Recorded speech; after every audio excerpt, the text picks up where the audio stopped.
एक ऐसे समय में आपके बीच में व्याख्यान करने आया हूं जब सारे देश में बहुत हताशा का माहौल है। इंडस्ट्रीज के बीच में जो हताशा है उसको एक ही लाइन में मैं आपसे कहूं। अभी कुछ दिन पहले मैं शेयर मार्केट में गया था, बॉम्बे स्टॉक एक्सचेंज में मेरा एक लेक्चर हुआ था रिंग के अंदर। बहुत कम लोग होते हैं जिनका लेक्चर वो रिंग में करते हैं, लेकिन पता नहीं मेरा लेक्चर उन्होंने रिंग में रखा। और शेयर मार्केट के जो चेयरमैन है मिस्टर दमानी, वो खुद मेरे लेक्चर में मौजूद थे। तो लेक्चर के बीच में दमानी साहब ने जो मुझे एक बात कही वो ये कि राजीव भाई, पिछले 40 साल में हिंदुस्तान के बाजार में इतनी भयंकर मंदी नहीं आई जो इस साल में हम देख रहे हैं। माने इतना भयंकर रिसेशन इंडियन मार्केट में आ गया है कि पता नहीं क्या होगा। वो खुद कह रहे हैं, मुझे खुद नहीं मालूम कि मेरे देश के लोगों के साथ क्या होने जा रहा है। ये जो भयंकर रिसेशन आया है इंडियन मार्केट में, ये ऐसे ही नहीं आया है। इसको बाकायदा प्लानिंग के साथ आपके मार्केट में इंट्रोड्यूस किया गया और आपके मार्केट में रिसेशन को इंट्रोड्यूस किया है एक पॉलिसी के तहत जिसका नाम है ग्लोबलाइजेशन और लिबरलाइजेशन। कुछ लोग ऐसा मानते हैं कि ये ग्लोबलाइजेशन और लिबरलाइजेशन की जो पॉलिसीज हैं उनका नतीजा है, लेकिन मैं मानता हूं कि ये ग्लोबलाइजेशन और लिबरलाइजेशन की जो पॉलिसीज हैं वो डाली इसलिए गई हैं ताकि आपको बर्बाद किया जाए, आपके मार्केट में रिसेशन आए, आपके इंडस्ट्रीज बंद होते चले जाएं, आपके लोग व्यापार करने ना पाएं, आपके लोगों को इतनी परेशानियां पैदा कर दी जाएं कि आप खुद ही मैदान छोड़कर भाग जाएं, ताकि जब आप मैदान छोड़कर भागेंगे तो मल्टीनेशनल्स को, फॉरेन कंपनीज को एकदम खुला हुआ रास्ता मिल जाएगा। आप ही हैं जो मल्टीनेशनल कंपनीज को टक्कर दे सकते हैं, उनके साथ कंपटीशन कर सकते हैं। और मल्टीनेशनल कंपनीज की हमेशा से एक स्ट्रेटेजी रही है, आज से नहीं पिछले 50 साल से, कि उनको कोई कॉम्पिटिटर नहीं चाहिए हो। हमेशा मोनोपोली में विश्वास करते हैं वो लोग।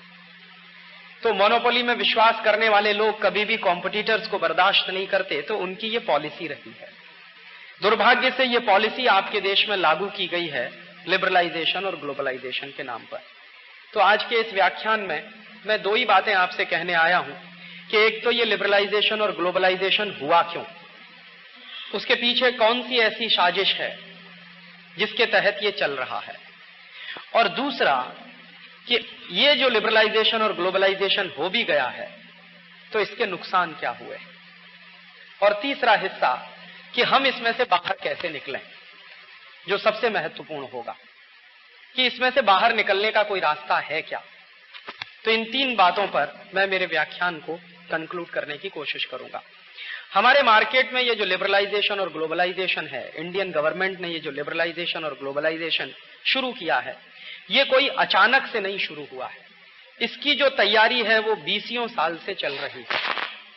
अमेरिका और यूरोप के देश और उनके साथ कुछ मल्टीलैटरल एजेंसीज जैसे world bank, IMF, IFC, international financial corporation, world bank, international monetary fund वगैरह वगैरह, ये सब 50 साल की प्लानिंग करके चलने वाले लोग हैं। 1970 के दशक से ये प्लानिंग चल रही थी वर्ल्ड बैंक, IMF में और गेट में कि दुनिया के थर्ड वर्ल्ड कंट्रीज के मार्केट को कैप्चर करना है। और दुनिया के थर्ड वर्ल्ड कंट्रीज के मार्केट को कैप्चर क्यों करना है, आप एक चीज जान लीजिए कि अमेरिकन और यूरोपियन मार्केट में जब जब रिसेशन आता है तो वो अपने रिसेशन को ट्रांसफर करने की कोशिश करते हैं। जब भी ऐसा होता है, जैसे मैं आपको उदाहरण दूं, 1890 में बहुत बड़ा रिसेशन आया वर्ल्ड मार्केट में, 1890 में।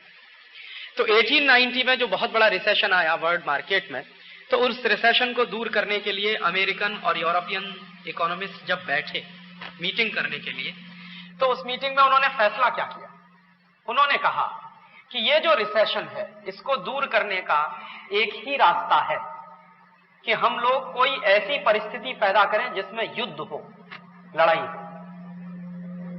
तो परिस्थितियां पैदा की गई। 1890 के रिसेशन को दूर करने के लिए पहले विश्व युद्ध के बारे में बहुत बड़े लेवल पे तैयारियां की गई।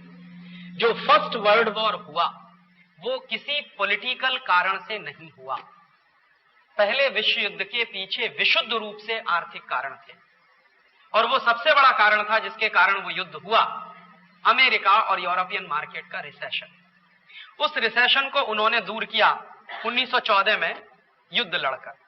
तो 1914 से 1917 के साल में भयंकर युद्ध चला और उस युद्ध में हुआ सिर्फ एक ही काम कि अमेरिकन और यूरोपियन कंपनियों ने अपने हथियार बेचे। युद्ध जब होता है तो खरीदने वाले देश भी होते हैं, और हथियार बनाने वाली कंपनियों जो हथियार बनाती हैं वो इस तरह के हथियार नहीं होते जो रोज खरीदे जाएं और रोज उनका इस्तेमाल किया जाए। वो कुछ विशेष समय पर इस्तेमाल होने वाले हथियार ही हुआ करते हैं जो युद्ध के समय में बेचे जाते हैं और खरीदे जाते हैं। तो युद्ध लड़ा उन्होंने 1914 से 1917 के साल में, उसमें थोड़ा सा उनका रिसेशन दूर हो गया। तो इकोनॉमिस्टों ने यह मान लिया कि अब ये रिसेशन दूर हो गया है, कुछ साल हमको थोड़ी सी सहूलियत मिल जाएगी। लेकिन फिर क्या हुआ, फिर से 1930 में भयंकर रिसेशन शुरू हो गया, जिसको दुनिया में कहा जाता है ग्रेट इकोनॉमिक रिसेशन। तो 1930 में जो ग्रेट इकोनॉमिक रिसेशन शुरू हुआ अमेरिका और यूरोप के मार्केट में और वहां के देशों में, तो फिर से उन्होंने प्लानिंग की कि अब फिर युद्ध लड़ना चाहिए। माने जब भी रिसेशन होगा तो युद्ध लड़कर हम उस रिसेशन को दूर करेंगे। ये वहां की एक घोषित पॉलिसी है अमेरिका और यूरोप की। तो अमेरिका और यूरोप ने फिर से युद्ध लड़ा और वो युद्ध था सेकेंड वर्ल्ड वॉर। 1939 में जो शुरू हुआ था सेकेंड वर्ल्ड वॉर, उसका भी कोई राजनीतिक कारण नहीं था, विशुद्ध रूप से आर्थिक कारणों के लिए लड़ा गया था सेकेंड वर्ल्ड वॉर। और उसमें हिटलर को तैयार किया गया था। अमेरिका की एक कंपनी है ITT, international telephone and telegraph. नाम से ऐसा लगता है कि जैसे ये टेलीफोनिक कुछ चीजें बनाती होगी, टेलीग्राफिक कुछ चीजें बनाती होगी, लेकिन सच्चाई यह है कि ये हथियार बनाने वाली बहुत बड़ी कंपनी है अमेरिका की।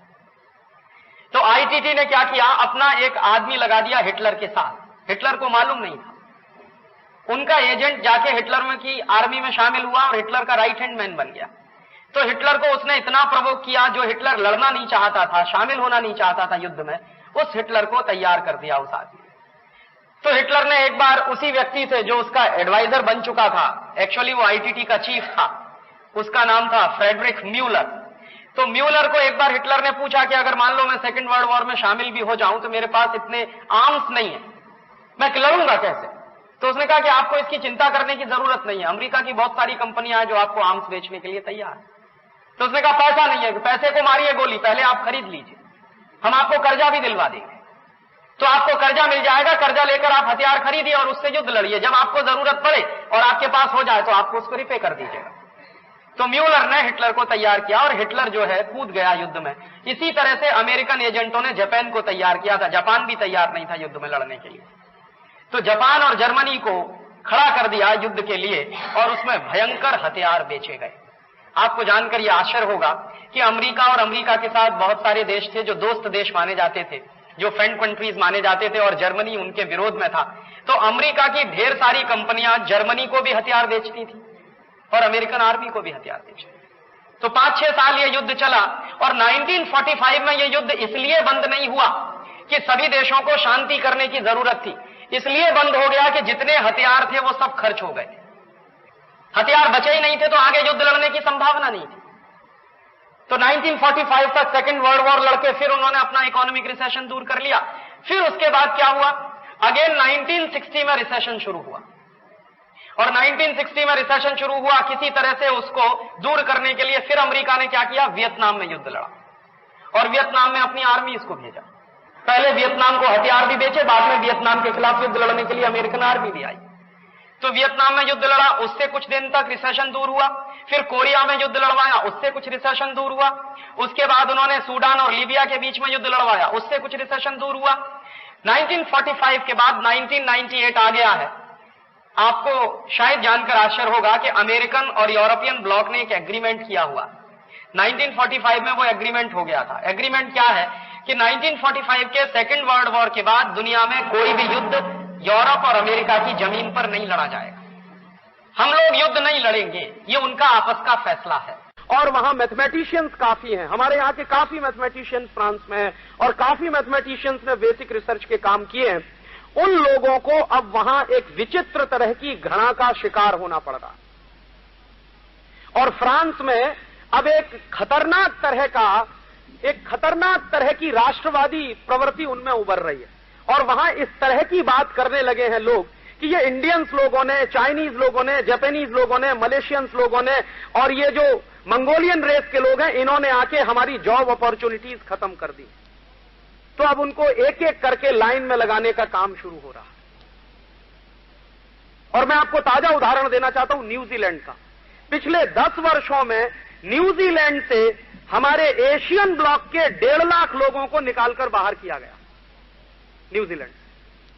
और इतने अपमानजनक तरीके से उनको बाहर निकाला गया। उनमें से कुछ लोग जब वापस लौटे भारत में तो मैंने उनसे उनकी कहानी सुनी, तो उन्होंने कहा कि राजीव, हमारी जितनी प्रॉपर्टी थी पूरी सब सीज कर ली, सिवाय एक टिकट के हमको कुछ नहीं दिया कि जाइए भारत भाग जाइए।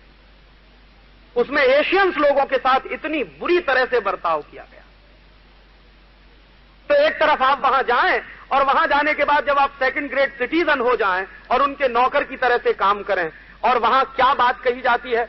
एक बार मैंने वहां के एक वैज्ञानिक से पूछा कि आप क्या मानते हैं, तो उन्होंने कहा देखो, इंडियंस लोग हैं या एशियंस लोग हैं, इनकी 2 क्वालिटीज हैं। एक तो कम पैसे पे काम करते हैं और बड़ी मेहनत से काम करते हैं।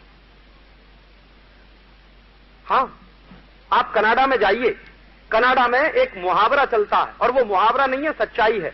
कनाडा में जाइए, किसी भी अच्छे डॉक्टर के क्लिनिक में पहुंच जाइए और उससे कहिए कुछ बात, तो वो डॉक्टर से आप पूछिए कि बेस्ट सर्विस चाहिए मुझे, तो कहेगा इंडियन डॉक्टर के पास जाओ, मेरे पास मत आओ। तो ये कनाडा में मुहावरा नहीं है, अब ये सच्चाई है। सबसे अच्छी सर्विसेज कनाडा में जो डॉक्टर्स दे पाते हैं वो इंडियंस हैं, और यही ब्रिटेन में हालत है। सबसे अच्छी सर्विसेज जो दे पाते हैं वो इंडियन डॉक्टर्स हैं। और तब मुझे लगता है कि हर साल हम हमारे देश के हिसाब से अगर लगाएं तो 15 से 20 बिलियन डॉलर का हम लॉस करते हैं नेशनल एक्सचेकर का। और अमेरिका को फायदा ही फायदा है कि इतनी क्रीम को तैयार करने में उसको हर साल 150 से 200 बिलियन डॉलर खर्च करना पड़ेगा। वो सारा का सारा माल उसको 15 से 20 अरब डॉलर में मिल जाता। तब प्रश्न ये है कि हम किसके लिए सर्व करें और क्यों करें।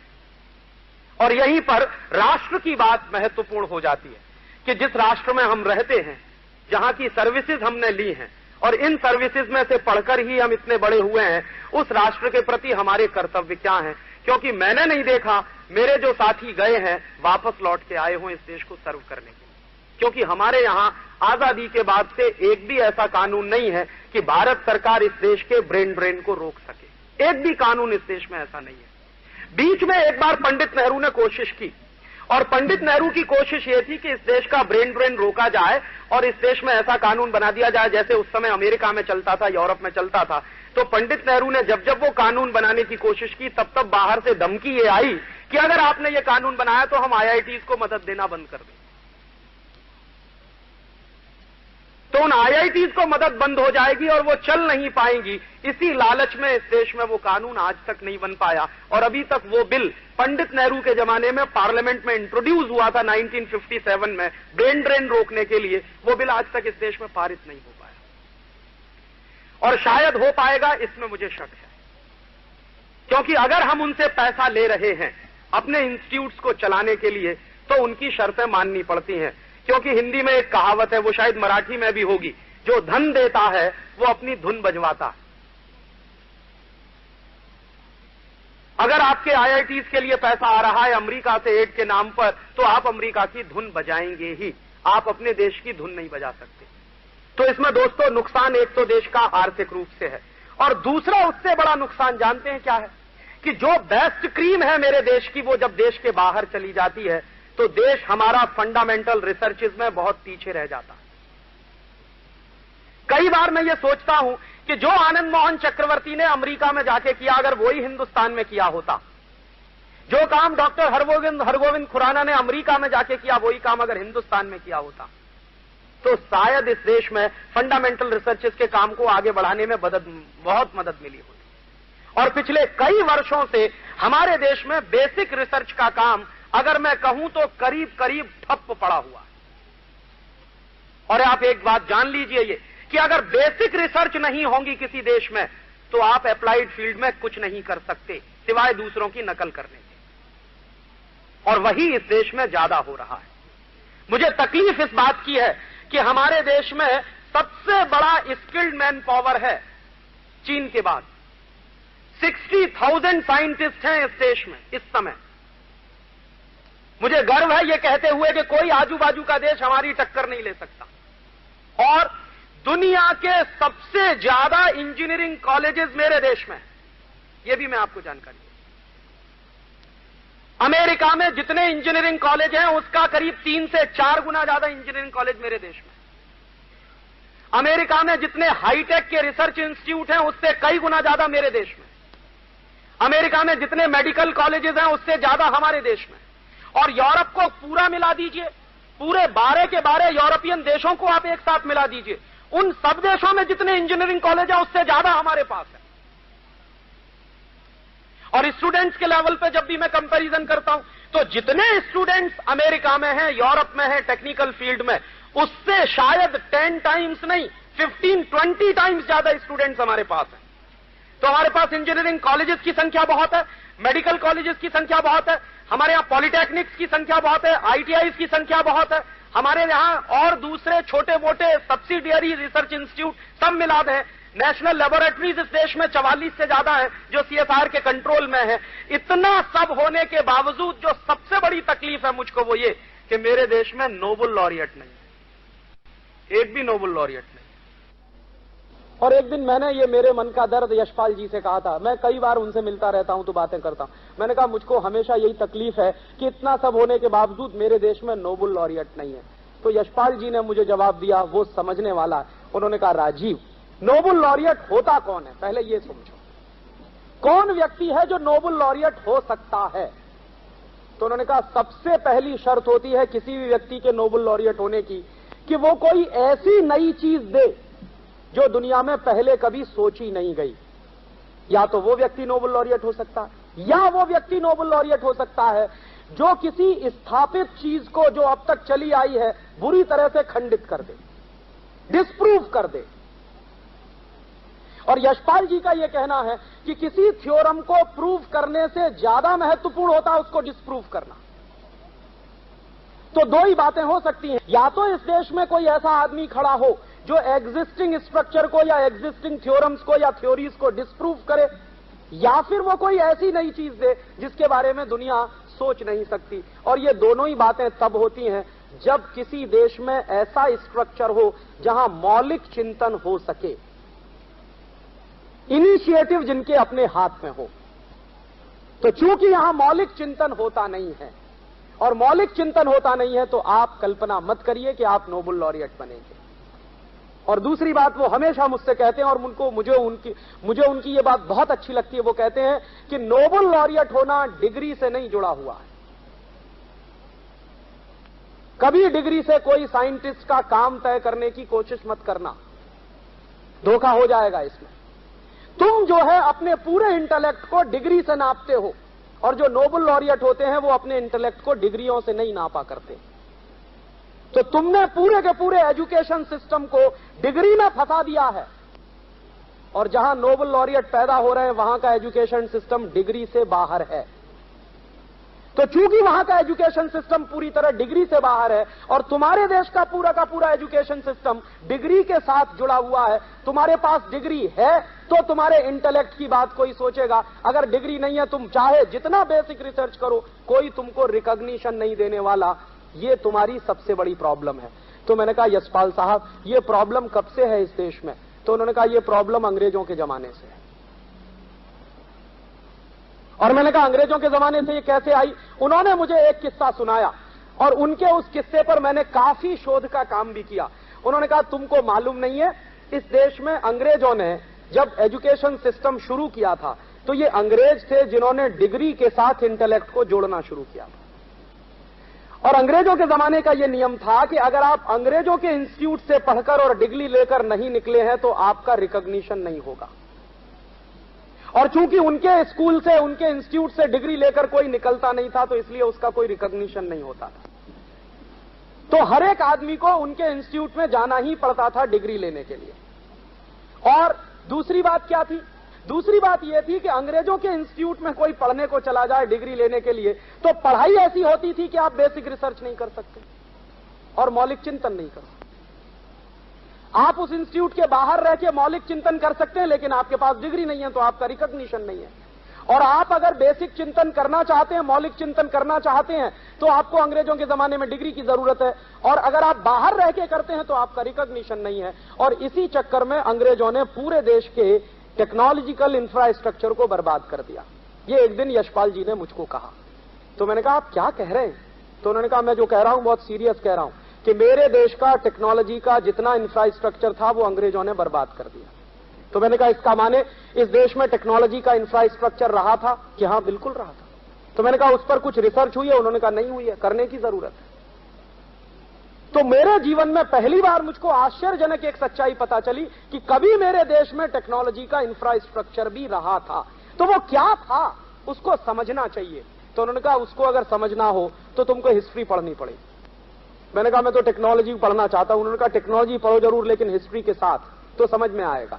और उस दिन से मुझे लगा कि इस दिशा में कुछ काम करने की जरूरत है। समझूं तो सही कि भारत का टेक्नोलॉजिकल इंफ्रास्ट्रक्चर क्या था, क्योंकि मेरे मन में अक्सर ये आता था, बचपन से मैंने कुछ किस्से कहानियां सुने, आपने भी किस्से कहानियां सुने कि महरौली में एक खंबा लगा हुआ है, वो कभी जंग नहीं खाता। और आज दुनिया में कोई भी कंपनी ऐसा स्टील बनाकर नहीं दे सकती जिस पर जंग ना लगे। तो मन में आता तो था कि ऐसा कुछ रहा तो होगा, नहीं तो ये ऐसा खंबा कैसे बन सकता है जो हजारों साल से खड़ा हुआ है। लेकिन उसका बेस क्या था, कैसा होता था, कैसे चलता था, ये पता कैसे चले। और उस दिन से कुछ उस दिशा में समझने की कोशिश की। तो इंडियन साइंस और इंडियन टेक्नोलॉजी को समझने की दिशा में कुछ रिसर्च का काम शुरू किया। और उस रिसर्च के काम को शुरू करने के लिए दुर्भाग्य मेरा ये कि सारे के सारे रिसर्च पेपर लंदन में पड़े हुए, मेरे देश में नहीं। मैं चाहता हूं कि मेरे देश की टेक्नोलॉजी क्या थी, साइंस क्या थी, उसको समझना है तो जाना पड़ेगा लंदन। तो ऐसे एक बहुत बड़े हिस्टोरियन हैं इस देश में जिनका नाम है प्रोफेसर धर्मपाल। उनके साथ लगकर वहां से कुछ रिसर्च पेपर लेके आया, और वहां से जो रिसर्च पेपर लेके आया उन रिसर्च पेपर्स को देखना शुरू किया।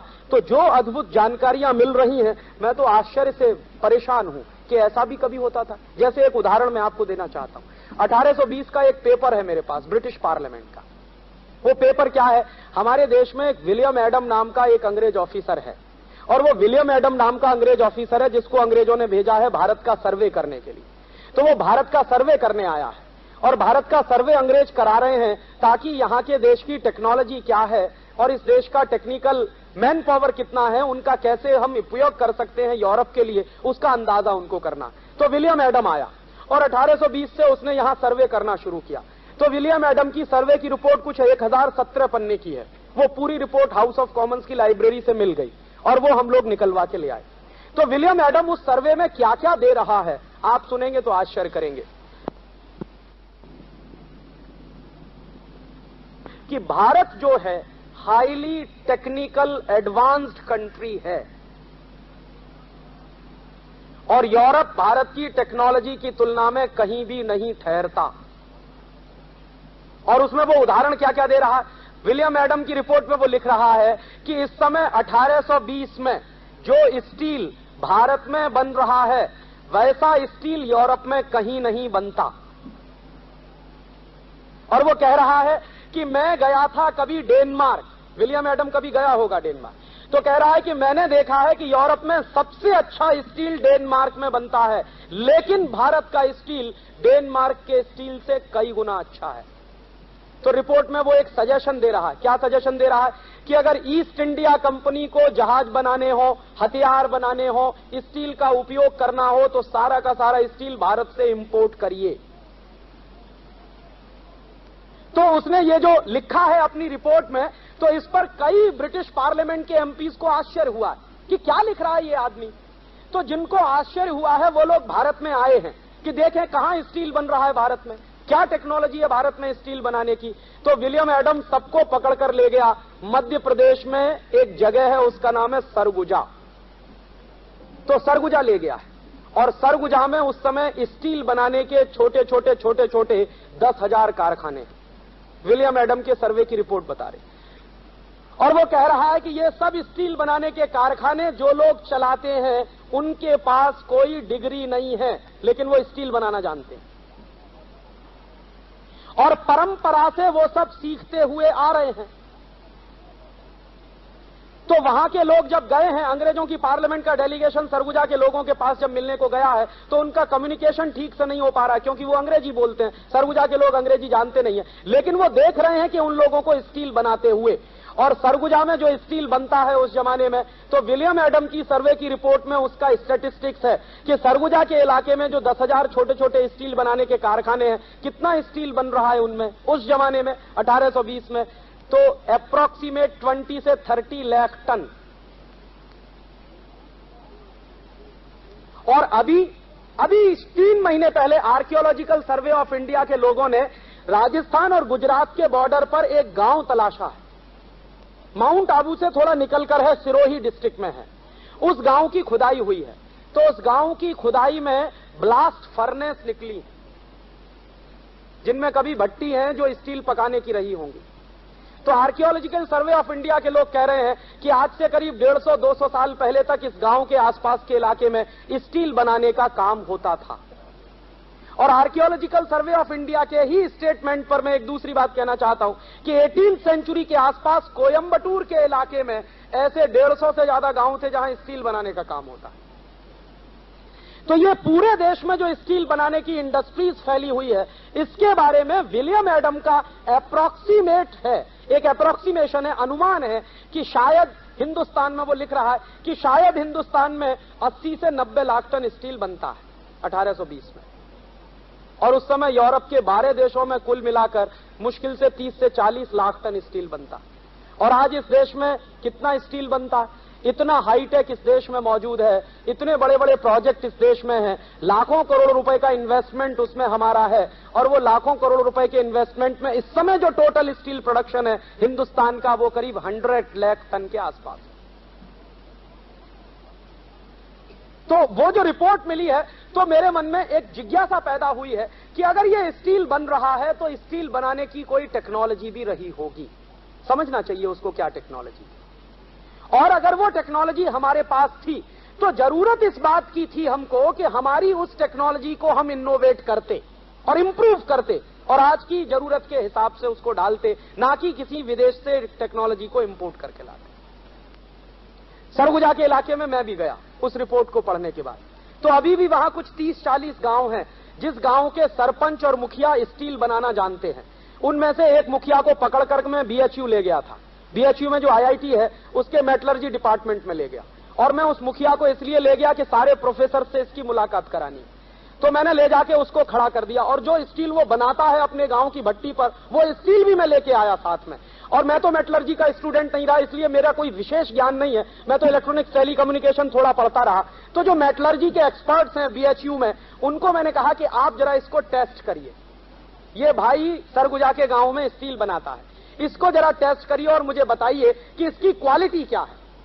तो 3 महीने बनारस यूनिवर्सिटी में इस पर मेटलर्जी डिपार्टमेंट में कुछ लोगों ने काम किया, और काम करने के बाद उनमें से एक प्रोफेसर ने मुझे कहा कि इनका स्टील टाटा के स्टील की तुलना में बस 19 है, कोई बहुत कमजोर नहीं है। तो मैंने कहा टाटा के कारखाने में जो स्टील बनता है उसमें लाखों करोड़ रुपए का इन्वेस्टमेंट है, और ये आदमी तो अपनी छोटी सी ब्लास्ट फर्नेस पे ये पका लेता है। तो मैंने उनसे कहा कि आप इसके साथ जरा डायलॉग कर सकते हैं। तो उन्होंने कहा यही सबसे बड़ी मुश्किल है हमारी, कि हम जो टर्मिनोलॉजी इस्तेमाल करते हैं वो ये आदमी जानता नहीं, और ये जो टर्मिनोलॉजी इस्तेमाल करता है वो हम जानते नहीं। तो मैंने कहा फिर टेक्नोलॉजी ट्रांसफर कैसे होगा, टेक्नोलॉजी ट्रांसफर तो रुक गया। तो मैंने प्रोफेसर साहब से मजाक में कहा था, इसको आप अपने डिपार्टमेंट में लेक्चरर बना सकते हैं। कहने लगे क्या बात कर रहे हो, मैंने कहा मैं पूछ रहा हूं आपसे, इसको आप मेटलर्जी डिपार्टमेंट में नौकरी दे दीजिए। तो उन्होंने कहा क्यों, मैंने कहा ये सब स्टूडेंट को स्टील बनाना सिखाएगा जो आप नहीं सिखा सकते।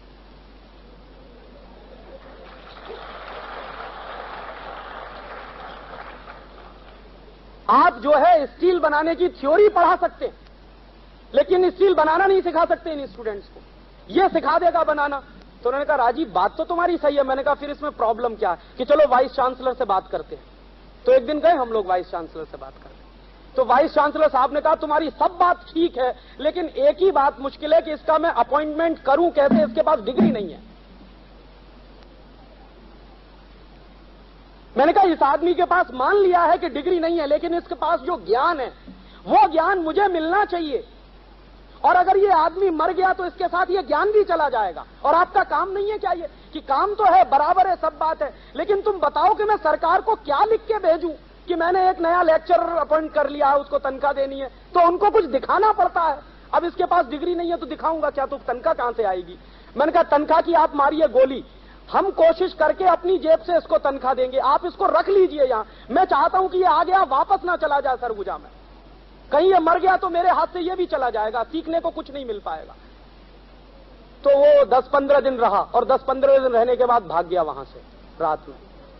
और उसके पास में जब दोबारा गया उससे बात करने के लिए तो उसने कहा कि तुम्हारे यहां मेरी बात बैठने वाली नहीं है और मैं वहां रह नहीं सकता, तुमको अगर सीखना है तो मेरे पास आ जाओ, यहां एक स्कूल खोलो, मैं तुमको सिखाता हूं स्टील कैसे बनती है। अब उसकी एक दूसरी तकलीफ और है, वो आदमी, उसके पास ऐसे 40 लोग हैं सरगुजा में, जिस गांव में वो रहता है आजू बाजू में उसके पास 40 लोग हैं। उन 40 लोगों का एक प्रदर्शन हम अगली साल करने जा रहे हैं बनारस में, और मैं आपको इनवाइट करने जा रहा हूं। अगली साल हम बनारस में एक साइंस मेला करने जा रहे हैं, टेक्नोलॉजी और साइंस का, इंडिजिनस टेक्नोलॉजी और इंडिजिनस साइंस का एग्जीबिशन हम करने जा रहे हैं। उसमें उन 40 लोगों को हम लगाएंगे, उनका स्टॉल बनाएंगे, और उनके स्टॉल पे हम दिखाने वाले हैं कि वो स्टील कैसे बनाते हैं। आपको मौका मिले आप जरूर आइएगा, मेरा व्याख्यान के बाद मेरा एड्रेस ले लीजिएगा। तो उनकी जो एक दूसरी प्रॉब्लम है वो हम सब समझें सीरियसली, कि उस गांव में ऐसे 40 लोग हैं जो आज भी जानते हैं कि स्टील कैसे बनता है, उन्होंने अपने दादा परदादा पुरखों से सीखा है स्टील बनाने का काम। अब उनकी जो दूसरी प्रॉब्लम है वो ये कि हमारे देश में एक कानून है अंग्रेजों के जमाने का बनाया हुआ, वो उनके लिए सबसे बड़ा अड़चन है। उस कानून का नाम है इंडियन फॉरेस्ट एक्ट, 1865 का ये कानून है। तो ये कानून जो बन गया है जब से, तब से उन लोगों का रॉ मटेरियल लेना बंद हो गया, वो जंगल से रॉ मटेरियल नहीं ले पाते। अब वहां खदाने हैं, माइंस हैं, आयरन ओर वहां बेस्ट क्वालिटी का है। 2 ही जगह पर हिंदुस्तान में बेस्ट क्वालिटी का आयरन ओर है, या तो गोवा में है और या तो सरगुजा के इलाके। तो बेस्ट क्वालिटी का आयरन ओर है। वो लोगों की प्रॉब्लम ये हो गई है कि जब से वो कानून लागू है तब से वो गांव के लोग जंगल की खदानों से आयरन ओर ला नहीं सकते, और अगर वो ले आए तो वो गैर कानूनी होता, और कभी फॉरेस्ट डिपार्टमेंट वाले पकड़ लेते हैं तो जेल के अंदर कर देते हैं। और तकलीफ दूसरी क्या है कि उसी सरगुजा के इलाके से बेस्ट क्वालिटी का आयरन ओर जापान की एक कंपनी निप्पन डेर्नो खोद खोद के ले जाती है। 4 जहाज रोज भर के जाते, 4 जहाज आयरन ओर के, और वो जापान में स्टील बनता, वो वापस हिंदुस्तान में आके बिकता। और इस नजदीक के गांव के लोग कहते हैं हमको ये दे दो आयरन ओर, तो कहते हैं नहीं, कानून ऐसा है इस देश में। अब अंग्रेजों ने वो 1865 में कानून बना दिया था, उस कानून के आधार पर इस देश के आदिवासियों को जंगल की संपत्ति लेने से रोक दिया गया था, तो वो आदिवासी बेचारे संपत्ति ले नहीं पाते, इसलिए उनका जो ज्ञान है वो मर रहा है, धीरे धीरे खत्म हो रहा है, और पता नहीं कब खत्म हो जाएगा। मेरी चिंता यह है कि वो 40 अगर जिंदा नहीं रहे तो इस देश में ज्ञान का जो आखिरी भंडार खुलने की संभावना वो खत्म हो जाएगी, क्योंकि ये ज्ञान किसी किताब में उपलब्ध नहीं है। मैंने बहुत लाइब्रेरीज तलाशे इस देश में, IITs में गया, कहां कहां नहीं गया, किसी भी लाइब्रेरी में इंडियन स्टील की इंडियन स्टील जो बनता रहा कभी 18वीं शताब्दी में, 19वीं शताब्दी में, 17वीं शताब्दी में, उसकी हिस्ट्री कहीं भी नहीं है, किसी भी लाइब्रेरी में। तो होना चाहिए वो सब, लेकिन करेगा कौन? किसी को इंटरेस्ट नहीं है। और ये चूंकि इंटरेस्ट नहीं है हमको, इसलिए शायद मुझे लगता है कि हमारे देश में जो टेक्निकल डेवलपमेंट होना चाहिए, जो इंफ्रास्ट्रक्चर बन जाना चाहिए था अब तक 50 साल में, वो नहीं बन पाया। और इसके विपरीत दूसरे देशों में अगर कोई पुरानी उनके पास कोई टेक्निकल वो है, नो हाउ, उसको वो प्रिजर्व ही नहीं करते हैं, बल्कि लगातार अपडेट करने की कोशिश करते रहते हैं। मेरे देश में ये नहीं हो पाता, सरकार की गलत नीतियों के कारण। और ऐसे ही मैं आपको बताऊं, कोयम्बटूर के इलाके में कभी आपको मौका मिले तो आप घूमिए, मैंने 30-40 गांव घूमे हैं, वहां पर डाइस बनाने वाले लोग हैं, और इतनी बेहतरीन क्वालिटी की डाइस बनाते हैं कि जर्मनी से एक ऑर्डर आया है, और जर्मनी का एक आदमी उस इलाके में घूम के आता है, उसने भारत सरकार को शर्त लगाई है कि कोयम्बटूर के गांव के लोग जो बनाते हैं वही हमको चाहिए। अब उनकी मुश्किल क्या है कि कोयम्बटूर के आसपास के गांव में जो डाइस बनाने वाले लोग हैं, जिनके पास टेक्निकल नो हाउ है, वो पढ़े लिखे नहीं, वो साक्षर नहीं, उनको A फॉर एप्पल नहीं आता, B फॉर बॉय नहीं आता, उनको बाकी बहुत कुछ आता है। तो हम लोगों ने मान ये रखा है कि वो तो बेवकूफ है क्योंकि पढ़े लिखे नहीं है, साक्षर नहीं है। तो साक्षरता वाले उनको जाके सिखाते हैं ए फॉर एप्पल। एक दिन मैं पहुंचा तो साक्षरता वाले बैठे हुए थे, उनको सिखा रहे थे। मैंने कहा बेवकूफो, तुम इनसे सीखो, तुमको कुछ नहीं आता जो इनको आता, और तुमने इनको ए फॉर एप्पल सिखा भी दिया, बी फॉर बॉय सिखा भी दिया, तो इनके किसी काम आने वाला नहीं है। ये तो जो ज्ञान जानते हैं, जो इनके पास नॉलेज है, उस नॉलेज का हमारे देश के लिए फायदा मिले, उस दृष्टि से इनसे सीखने जाओ, ना कि इनको सिखाने। अप्रोच ये होने की जरूरत है, लेकिन नहीं है। और ऐसे ही एक दो नहीं है, हम लोग पिछले कुछ सालों से लिस्ट बना रहे हैं। ऐसे कुछ 36 इंडस्ट्रियल सेक्टर्स हो सकते हैं जहां पर हमारे पास बेस्ट क्वालिटी की टेक्नोलॉजी कभी थी और आज भी हो सकती है, बशर्ते उसको अपग्रेड करने की जरूरत है, इनोवेट करने की जरूरत है। लेकिन प्रश्न यह उठता है कि उसको करेगा कौन? हर एक को तो अमेरिका जाने की पड़ी है इस देश में, हर एक को तो यूरोप जाने की पड़ी है इस देश में। किसी को भी तो इस देश की इंडस्ट्री में और इस देश की टेक्नोलॉजी को अपग्रेड करने में इंटरेस्ट नहीं है। और इंटरेस्ट इसलिए नहीं है कि हमारा एजुकेशन सिस्टम हमको कभी भी राष्ट्र प्रेम सिखाता नहीं। ये मेरे ही देश का एजुकेशन सिस्टम है जो मुझको राष्ट्र प्रेम नहीं सिखाता, और इसलिए मुझे कभी भी दर्द नहीं होता जब इस देश से भागकर मैं किसी दूसरे देश में पहुंच जाता हूं। तो नुकसान क्या हो रहा है दोस्तों? नुकसान ये हो रहा है कि हम जा तो रहे हैं बाहर, 15 से 20 अरब डॉलर का नुकसान कर रहे हैं, उनका फायदा कर रहे हैं, और उससे भी बड़ा नुकसान ये हो रहा है कि जो एग्जिस्टिंग टेक्नोलॉजी है, जो अभी भी जिंदा है, कहीं कहीं मरती हुई दिखाई दे रही है, उसको अपग्रेड करने के लिए जो हमको नौजवान चाहिए वो मिलते नहीं है। और वो देश का ही नुकसान है, किसी और का नुकसान नहीं। तो मुझे ऐसा लगता है, और मैं आपसे ये अपील भी करने आया हूं कि आप में से कुछ नौजवानों को अगर थोड़ी भी प्रेरणा मिले तो मैं अगले साल एक R&D का बड़ा सेंटर खड़ा करने जा रहा हूं, और शायद वो सेंटर वर्धा में खड़ा होगा, गांधी जी के आश्रम के बाजू में। वो सेंटर खड़ा करने के पीछे मेरा एक ही सपना है, सिर्फ 1 पॉइंट एक सपना है मेरा, कि जो टेक्नोलॉजी हमारे पास कभी थी और आज भी कहीं है टूटी फूटी अवस्था में, उस टेक्नोलॉजी को आज की जरूरत के हिसाब से हम कैसे मॉडिफाई करें और कैसे वो एप्लीकेबल बने और कैसे फंक्शनल बने ताकि वो इस देश के काम में आए। एक तो ये काम है दोस्तों, और ये छोटा काम नहीं है, ये बहुत बड़ा काम है। ये इतना बड़ा काम है, मैं आपको एक ही इशारे से कहना चाहता हूं कि इस देश में कितनी टेक्नोलॉजी रही होगी। चूंकि अंग्रेजों के कुछ सर्वे हैं, हमने तो कभी सर्वे भी नहीं किए हैं इस देश में। अंग्रेजों के सर्वे से अंदाजा लग रहा है कि इस देश में स्टील बनाने की इंडस्ट्री कितनी डेवलप थी। एक याद आ गया तो कह दूं, हमारे देश में एक और रिपोर्ट है, उसी सर्वे में एक छोटी सी पुस्तक है, और वो छोटी सी पुस्तक है 1790 की लिखी हुई। और 1790 के साल में एक अंग्रेज ऑफिसर आया है हमारे देश में, उसकी लड़ाई हुई है हैदर अली के साथ। हैदर अली उस समय यहां का वो है, नवाब है, टीपू सुल्तान, ये इधर डेक्कन के इलाके का। तो हैदर अली से लड़ने के लिए एक अंग्रेज ऑफिसर आया, और वो अंग्रेज ऑफिसर पहले भी कई बार हैदर अली से लड़ चुका है। उस अंग्रेज ऑफिसर की लिखी हुई एक छोटी सी पुस्तक है 30-40 पन्ने की। तो वो तो 30-40 पन्ने की पुस्तक है, बहुत अद्भुत पुस्तक है। तो 1790 के साल की लिखी हुई पुस्तक है, वो भी हाउस ऑफ कॉमन्स की लाइब्रेरी में पड़ी हुई थी, धूल खा रही थी, उसको मैं ले आया।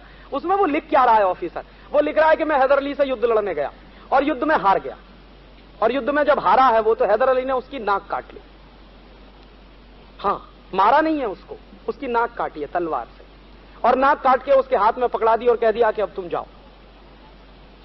तो उस जमाने में क्या होता होगा, अंदाजा मैंने लगाया है। अंदाजे से यह लगता है कि उस जमाने में एक मुहावरा चलता था, आज भी है, कि नाक कटा के आए हैं, माने बेइज्जती करा के आए हैं। तो हैदर अली चाहता तो उसको मार देता, लेकिन वो मारा नहीं है उसको, उसकी नाक काटी है, और नाक काटकर उसके हाथ में पकड़ाई है और उसको कहा है कि अब तुम भाग जाओ और दोबारा कभी मत आना, अब की बार अगर आए तो तुमको जिंदा नहीं छोड़ूंगा। तो वो ऑफिसर वहां से भागा, और हैदर अली की सीमा के बाहर जब वो निकला है तो एक गांव का जिक्र उसने किया है, वो गांव का नाम मैं भूल रहा हूं, उस किताब में है। वो गांव की सीमा पर जब आया है तो एक नौजवान उससे मिलता है, और वो पूछ रहा है कि तुम्हारी नाक से इतना खून निकल रहा है, तुम जा कहां रहे हो? तो वो समझ नहीं पाया है, टूटी फूटी भाषा में उसने कुछ बताया है। तो वो नौजवान समझा है कि इसकी नाक कटी है, और हाथ में देख रहा है कि कटी हुई नाक है। तो उस नौजवान ने उसको इशारे से कहा है कि तुम रुको, मैं तुम्हारी नाक जोड़ता हूं, माने ऑपरेशन करता हूं। तो वो ले गया, और उसके ऊपर ऑपरेशन हुआ है कुछ 1.5 घंटे का, और 1.5 घंटे के ऑपरेशन के बाद उसने सर्जरी की है, और सर्जरी करके उसकी नाक जोड़ी है, और 15 दिन वो उस नौजवान के साथ रहा है। उसके बाद वापस लौट के लंदन गया। लंदन जाके उसका एक दोस्त है जिसको वो कहता है कि तुमको कुछ नहीं मालूम, सर्जरी तो हिंदुस्तान में होती है। तो लंदन के कुछ सर्जन्स आए हैं, और वो पहुंचे हैं हैदर अली की सीमा में, और हैदर अली को उन्होंने निवेदन किया है कि हमको आपके उन गांव में जाने की इजाजत दीजिए जहां पर सर्जरी करने वाले लोग रहते हैं। तो वो लोग वहां पहुंचे हैं और वो लोग करीब 1.5 पौने 2 साल वहां रहे हैं। सर्जरी उन्होंने सीखी है और सर्जरी सीखकर वापस लंदन गए हैं और fellow of the royal society की स्थापना हुई है। माने 1790 में भारत में सर्जरी की टेक्नोलॉजी उपलब्ध है, कोई कल्पना नहीं कर सकता। और यह भी आपको जानकारी दे दूं कि प्लास्टिक सर्जरी दुनिया में सबसे पहले भारत में आई है, यूरोप में यहां से गई है। यूरोपियंस आए हैं, यहां से प्लास्टिक सर्जरी सीख कर गए हैं और तब यूरोप में प्लास्टिक सर्जरी बनी है और उसके आधार पर इंस्टीट्यूट चले हैं। तो वो पुस्तक में 70-80 पन्ने हैं, बड़े जर्जर अवस्था में है। मैंने उसको कंप्यूटर में फीड करके उसका प्रिंट आउट निकाला और उसको रिप्रोड्यूस करने वाला हूं मैं उस पुस्तक को, और इस देश के मेडिकल कॉलेजेस में भेजने वाला हूं कि देखो पढ़ो इसमें क्या लिखा है। और तब इस देश के डॉक्टरों को शर्म आएगी ये कहते हुए कि हम FRS होके आए हैं लंदन से।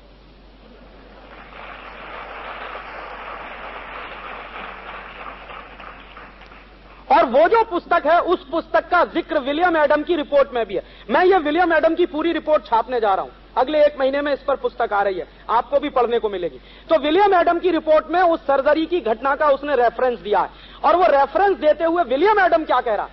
विलियम एडम कह रहा है कि मैंने जब भारत का सर्वे किया है तो भारत में टेक्नोलॉजिकल नो हाउ कितना है, इस देश में इंफ्रास्ट्रक्चर कितना है, उसकी जानकारी वो दे रहा है उस सर्वे में। तो कह रहा है कि पूरे दक्षिण भारत में, माने मद्रास प्रेसिडेंसी में, उस जमाने में मद्रास प्रेसिडेंसी माने पूरा दक्षिण भारत, करीब करीब 4-5 प्रदेश उसमें शामिल हैं। तो वो कह रहा है कि पूरी की पूरी मद्रास प्रेसिडेंसी में 1.5 लाख कॉलेजेस हैं। गांव कितने मालूम है उस समय? गांव की संख्या है मद्रास प्रेसिडेंसी में 1820 के आसपास, जो रेवेन्यू के डॉक्यूमेंट्स आर्काइव्स में पड़े हैं उनको निकालकर मैंने गांव की संख्या कैलकुलेट की है तो 1,47,000 गांव हैं और कॉलेजेस 1.5 लाख है।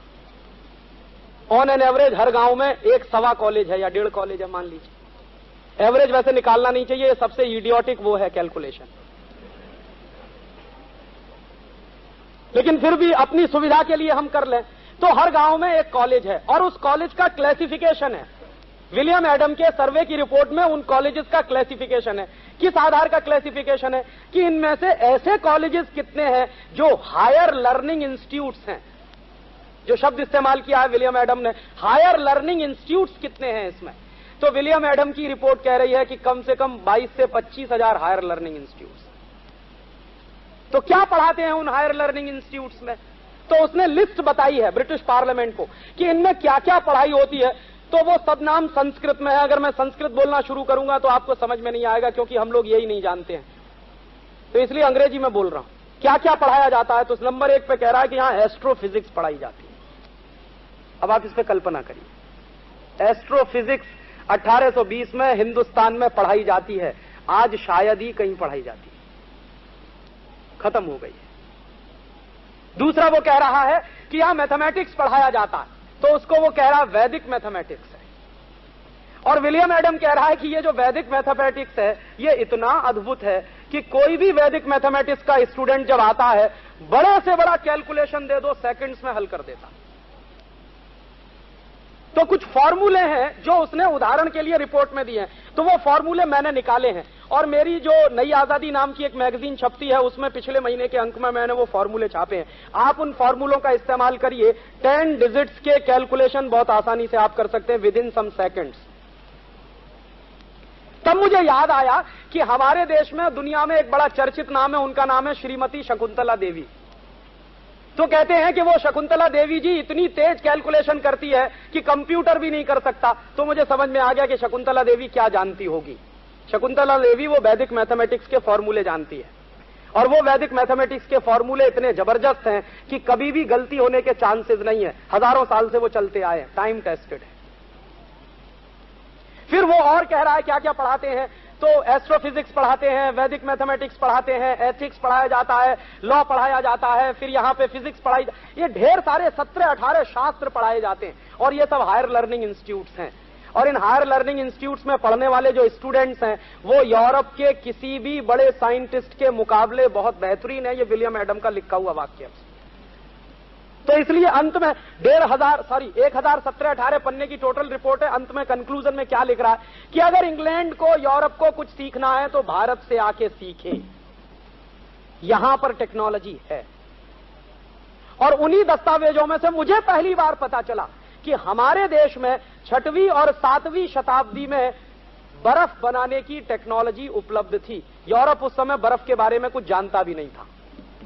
नेचुरल बर्फ एक होती है जो पड़ती है, वो तो वहां है जब से यूरोप बना है, लेकिन बर्फ बनाई जा सकती है वो यूरोप को मालूम नहीं था। 6वीं 7वीं शताब्दी में इस देश में बर्फ बनाने की टेक्नोलॉजी थी। और विलियम एडम उस रिपोर्ट में जो रेफरेंस दे रहा है, हर्षवर्धन का रेफरेंस है। हर्षवर्धन इस देश में 7वीं शताब्दी में है और हर्षवर्धन की राजधानी मेरा अपना गांव रहा है इलाहाबाद, उसको उस समय प्रयाग कहा करते थे। तो प्रयाग हर्षवर्धन की राजधानी है। विलियम एडम कह रहा है कि प्रयाग में बर्फ बनाने के 250 से ज्यादा कारखाने हैं हर्षवर्धन के जमाने में। तो आइसक्रीम बनाने की टेक्नोलॉजी हिंदुस्तान से गई है यूरोप में। उनको मालूम नहीं है कि आइसक्रीम कैसे बनाते हैं, यहां से गया है।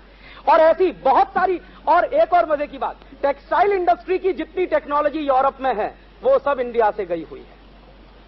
ये अलग बात है कि उन्होंने उसको इनोवेट किया, इंप्रूव किया, लेकिन जो बेसिक टेक्नोलॉजिकल नो हाउ है वो भारत का है जो यूरोप में गया है। और यहां आने वाले उनके तमाम जो यात्री हैं, उनके जो व्यापारी हैं, उनके जो तमाम लोग हैं, उनके माध्यम से वो गया है। तो ये जो टेक्नोलॉजी कभी इस देश में रही है तो जरूर ये देश दुनिया में बहुत बड़ा टेक्निकल देश रहा होगा। तो उसके भी आंकड़े मौजूद हैं। ब्रिटिश पार्लियामेंट की डिबेट है, एक डिबेट, उसमें जो एक चर्चा चल रही है, चर्चा ये है कि 1820 और 1835 के साल में दुनिया में जो टोटल एक्सपोर्ट है उसमें 33% एक्सपोर्ट अकेले भारत का, 33%। तो वो एक्सपोर्ट अगर हमारा 33% है 1835 में, माने दुनिया में जो कुल निर्यात है उसका 1/3 निर्यात अकेले हम कर रहे हैं। तो इसका माने भारत सिर्फ कृषि प्रधान देश ही नहीं रहा होगा, भारत एक बहुत बड़ा उद्योग प्रधान देश भी रहा होगा। और अगर भारत उद्योग प्रधान देश रहा होगा तो भारत में टेक्नोलॉजी भी रही होगी। और अगर वो टेक्नोलॉजी रही होगी तो उसके शोध करने की जरूरत है कि वो टेक्नोलॉजी क्या थी। हो सकता है उसमें से कुछ टेक्नोलॉजी हमारे पास आज भी उतनी जरूरत की हो जितनी कभी 200 साल पहले हुआ करती थी। इसलिए हमको थोड़ा सा इंट्रिंसिक होने की जरूरत है। हम बहुत एक्सट्रोवर्ट हो गए, हमको अमेरिका की दुनिया दिखाई देती है, यूरोप की दुनिया दिखाई देती है, अपने देश की दुनिया भी देखनी चाहिए कि यहां क्या पड़ा हुआ है और जो पड़ा हुआ है उसमें से हम हमारे देश के लिए कितना इस्तेमाल कर सकते हैं। और इसी दृष्टि से भारत को आपकी जरूरत है। ये जो आज का टाइटल है इंडिया नीड्स यू, वो यही टाइटल है। इंडिया नीड्स यू, वो यही टाइटल है कि ये जो उपलब्ध टेक्नोलॉजी है जो कभी रही इस देश में हजारों साल, वो टेक्नोलॉजी को इनोवेट करें, इंप्रूव करें तो शायद भारत की आज की समस्याओं का समाधान मिल सकता है। और वो कैसे मिल सकता है? मेरे मन में कई बार ऐसा आता है कि यूरोप से आई हुई सारी की सारी टेक्नोलॉजी हमारी समस्याओं का समाधान करेगी, ये बिल्कुल जरूरी नहीं।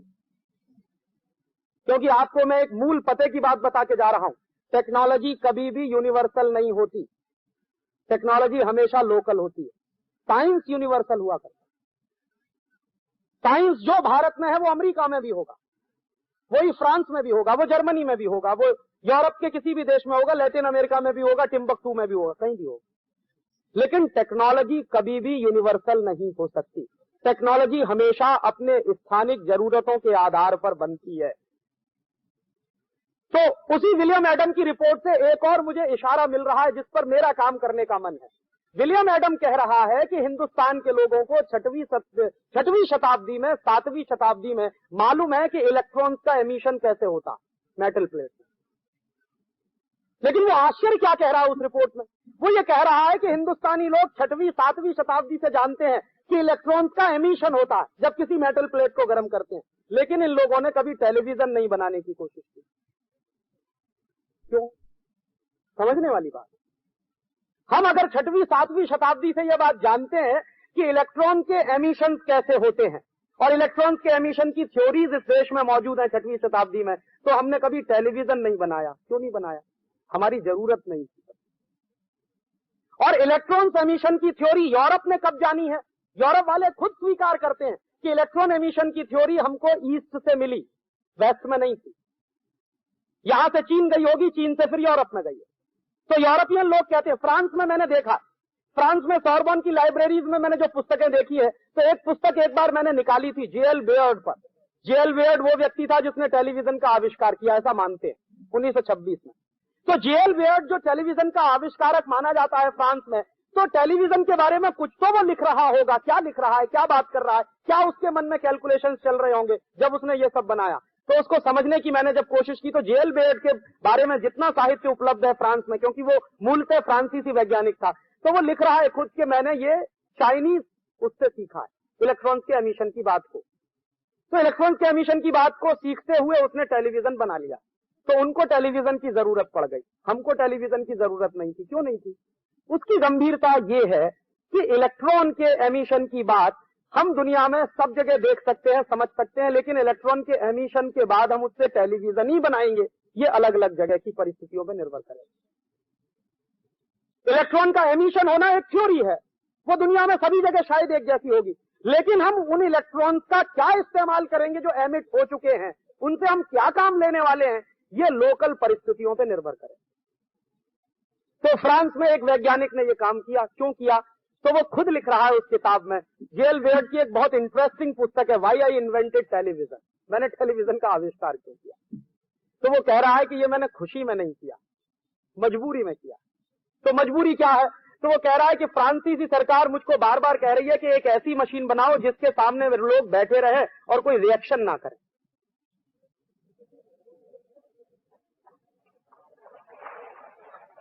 तो बैठे बैठे उसको देखते रहें, और वो मशीन ऐसी होनी चाहिए जिसको देखने के बाद लोगों के मन में विचार पैदा होना बंद हो जाए। हाँ, तो वो कह रहा है कि मुझे फ्रांस सरकार कह रही है ऐसी एक मशीन की जरूरत है। क्यों मशीन की जरूरत है? तो वो कह रहा है कि मेरा जो देश है फ्रांस या यूरोप का पूरा इलाका, यहां पर एक बड़ी बुरी परंपरा है। अब उसको आप चाहे जैसे कहें, बुरी परंपरा क्या है कि वहां हजारों साल लोगों को गुलाम बनाकर रखा जाता है। तो लोगों को गुलाम बनाकर रखने की परंपरा बहुत पुरानी परंपरा है यूरोप में, हजारों साल पुरानी परंपरा। तो लोग पीढ़ी दर पीढ़ी गुलाम रहते हैं। तो वहां क्या होता है, समाज में यह माना जाता है कि गुलाम आदमी जो होता है वो कभी मौलिक चिंतन नहीं करता, उसका जो मालिक होता है चिंतन सारा मालिक करता है, गुलाम को उस चिंतन के आधार पर चलने का ही अधिकार होता है, वो कुछ अपने से नहीं सोच सकता। तो यूरोप में बड़े लंबे समय तक गुलाम बनाकर रखने की परंपरा है। फिर बाद में क्या हुआ है, 19वीं शताब्दी के बाद से 20वीं शताब्दी की शुरुआत से ये गुलामी के खिलाफ आंदोलन शुरू हो गए।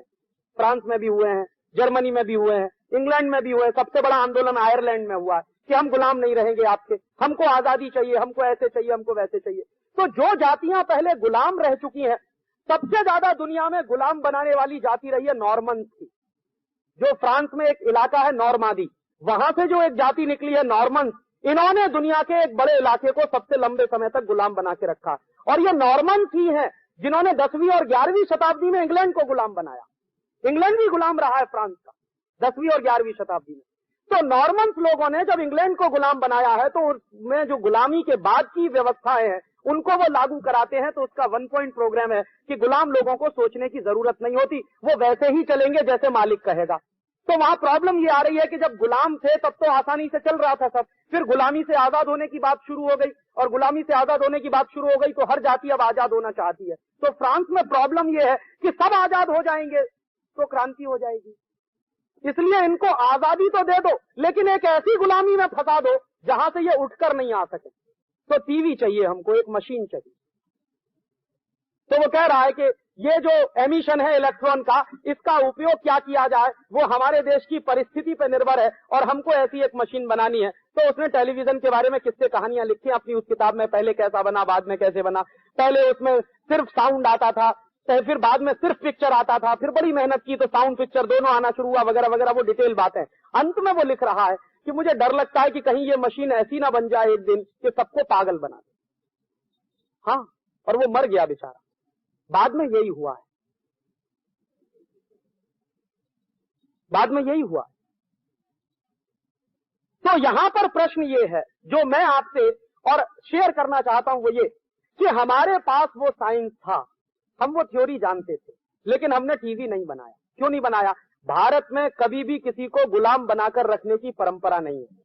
यहां हर व्यक्ति मुक्त है, हर व्यक्ति आजाद है। पता है कैसे? वो एक छोटी सी बात को समझिए, मेरे मन में हमेशा जिज्ञासा होती थी, मैं मेरी माँ को देखता था कि वो चींटी को आटा डालती है खाना बनाने के पहले। एक दिन मैंने मेरी माँ से पूछा चींटी को आटा क्यों डालती है, तो कहने लगी कि ये मेरा धर्म है।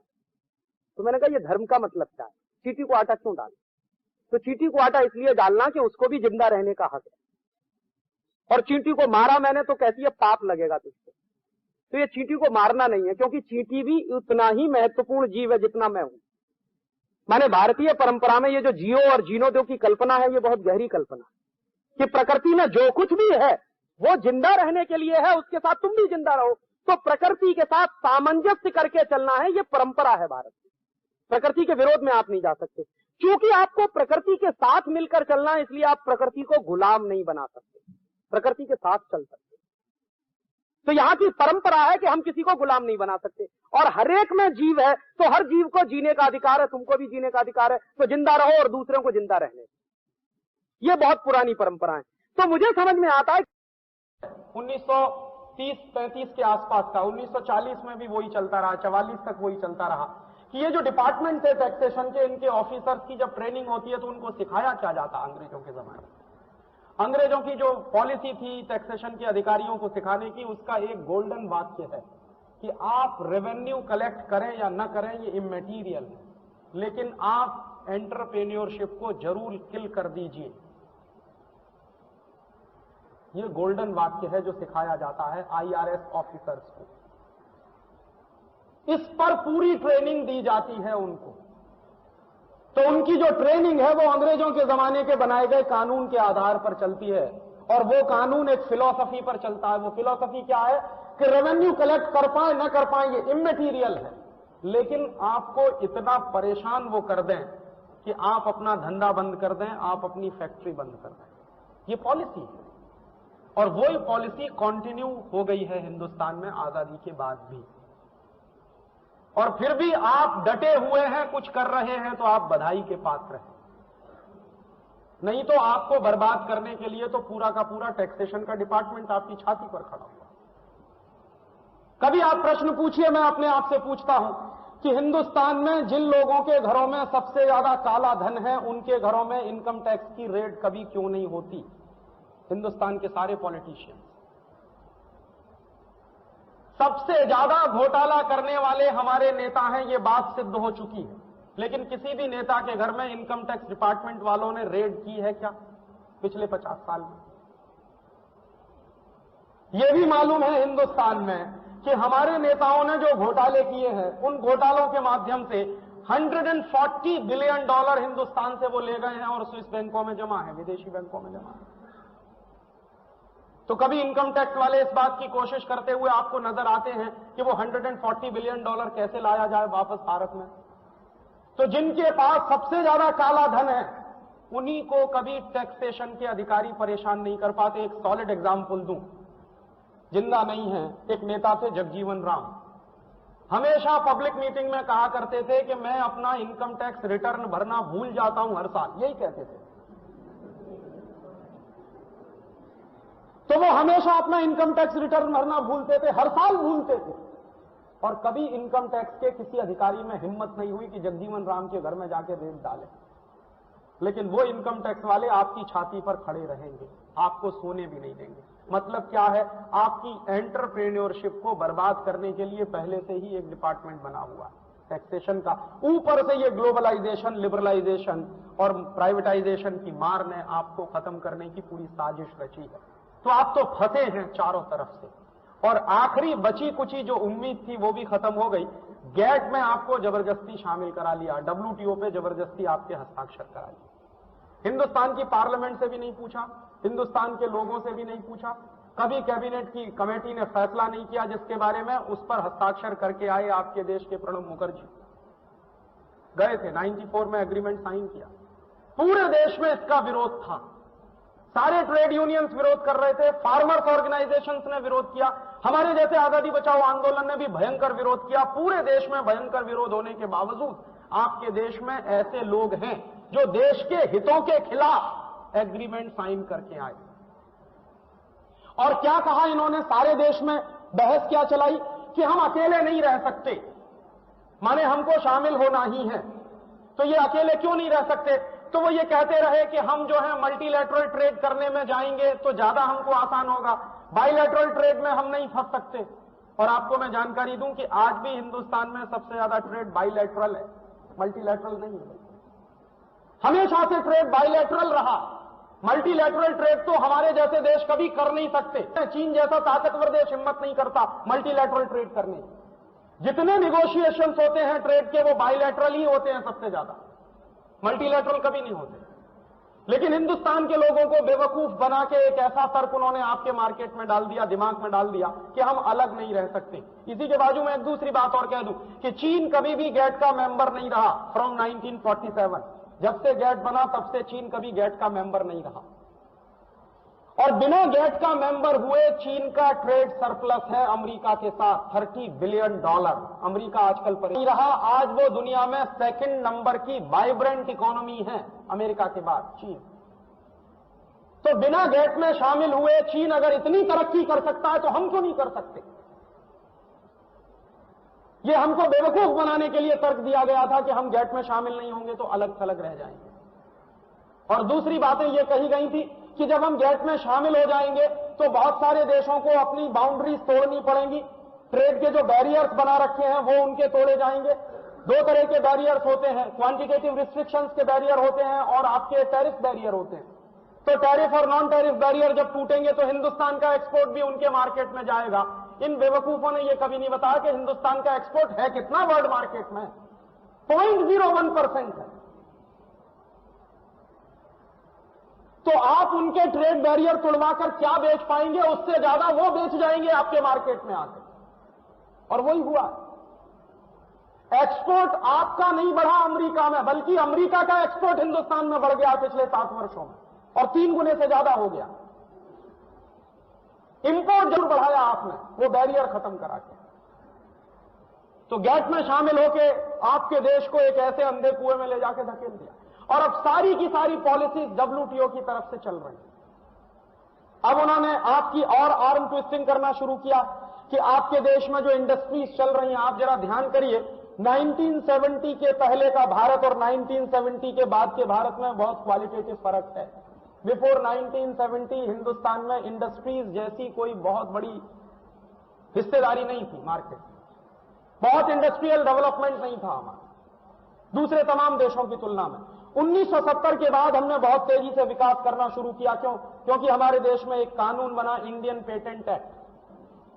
उसके पहले क्या था? उसके पहले हमारे देश में अंग्रेजों का बनाया हुआ कानून था 1911 के साल का।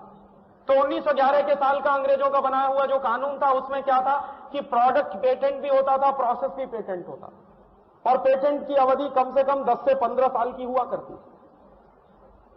बहुत कोशिश की गई इंडियन पार्लियामेंट में, तो वो पेटेंट एक्ट बदला गया, और उस पेटेंट एक्ट को बदलकर एक नया पेटेंट एक्ट बनाया गया जिसमें प्रोसेस के पेटेंट कराने की बात कही गई, प्रोडक्ट पेटेंटेबल नहीं है, ये तय किया था।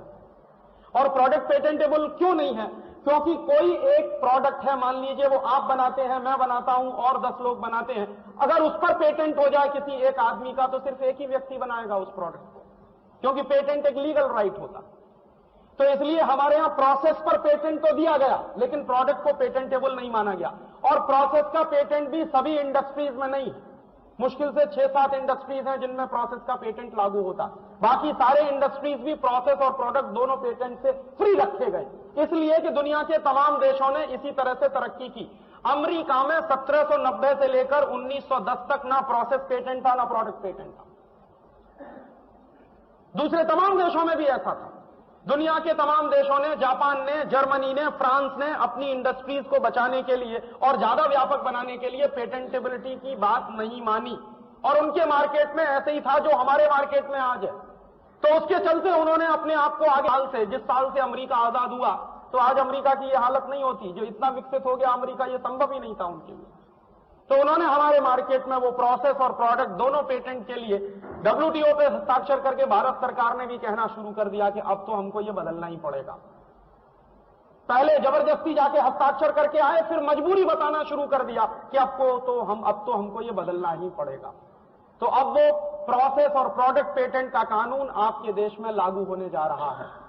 अब 1970 का पेटेंट एक्ट खत्म होने जा रहा। अब इसमें क्या है, जो अंग्रेजों के पेटेंट का कानून इस देश में चलता था, ठीक वैसा ही एक नया कानून अब इस देश में आ रहा है, जिसमें कम से कम पेटेंटेबिलिटी की अवधि 20 साल की होगी। नया पेटेंट एक्ट ड्राफ्ट किया, उसकी कॉपी मेरे पास है। आजकल हम लोग उस पर काफी सीरियसली स्टडी कर रहे हैं। तो उसमें पेटेंटेबिलिटी का मिनिमम पीरियड है 20 ईयर्स। तो मान लीजिए आप कोई एक्स प्रोडक्ट बनाते हैं और उस एक्स प्रोडक्ट पर अमेरिका की कंपनी ने पेटेंट ले लिया और वो कम से कम 20 साल के लिए ले लिया, तो आप उस अमेरिका की कंपनी के पेटेंट राइट्स का इंफ्रिंजमेंट करेंगे तो आपके कारखाने को ताला डलवा देंगे। और इसमें क्या है कि प्रोसेस के साथ साथ प्रोडक्ट का भी पेटेंट होगा।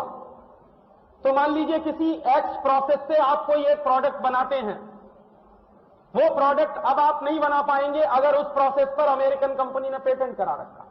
तो या तो आपको उस कंपनी का सब कॉन्ट्रैक्टर बनना पड़ेगा और या फिर आप अपनी आइडेंटिटी लूज कर जाएंगे। आप एक इंडिपेंडेंट एंटरप्रेन्योर नहीं रह पाएंगे मार्केट में। और अमेरिकन कंपनियों ने क्या किया है, हिंदुस्तान में वो पेटेंट का एक्ट लागू हो उसके पहले कम से कम उन्होंने 1 करोड़ पेटेंट एप्लीकेशन फाइल करवा दिए हैं फर्जी नामों से, पहले से ही। और जैसे ही हमारे देश में वो कानून बनेगा पेटेंटेबिलिटी का, वैसे ही उनको, और नियम उसमें क्या है, जो ड्राफ्ट आया है जो हमने पढ़ा है उसमें है फर्स्ट कम फर्स्ट गेट, माने जिन्होंने पहले एप्लीकेशन फाइल किया है उनको पहले मिलेगा। तो आपने तो अभी इंतजार करते करते सोचा भी नहीं है एप्लीकेशन फाइल करने का, उसके पहले उन्होंने एप्लीकेशन फाइल कर रखे। और वो कंपनियां ये कह रही हैं, उसमें एक ऐसा भी प्रोविजन है कि जब तक अमेरिकन या यूरोपियन या मल्टीनेशनल कंपनियों को पेटेंट राइट नहीं मिलेगा उतने साल के लिए उनको एक्सक्लूसिव मार्केटिंग राइट्स मिलेंगे।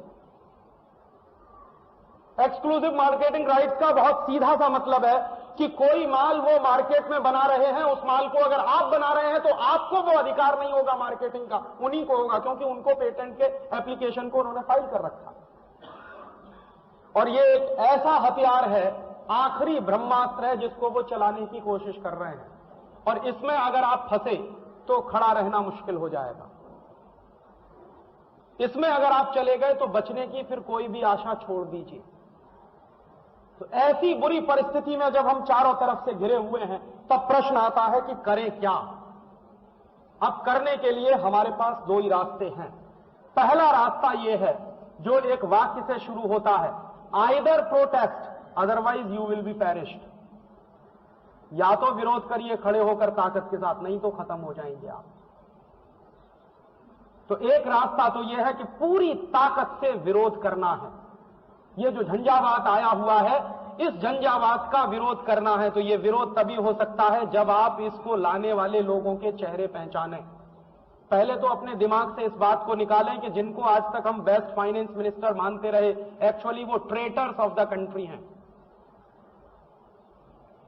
जिन्होंने डुबो दिया है पूरे देश को। और आप सिर्फ मेरी बात पर विश्वास मत करिए, थाईलैंड का प्राइम मिनिस्टर यही कह रहा है जो मैं कह रहा हूं।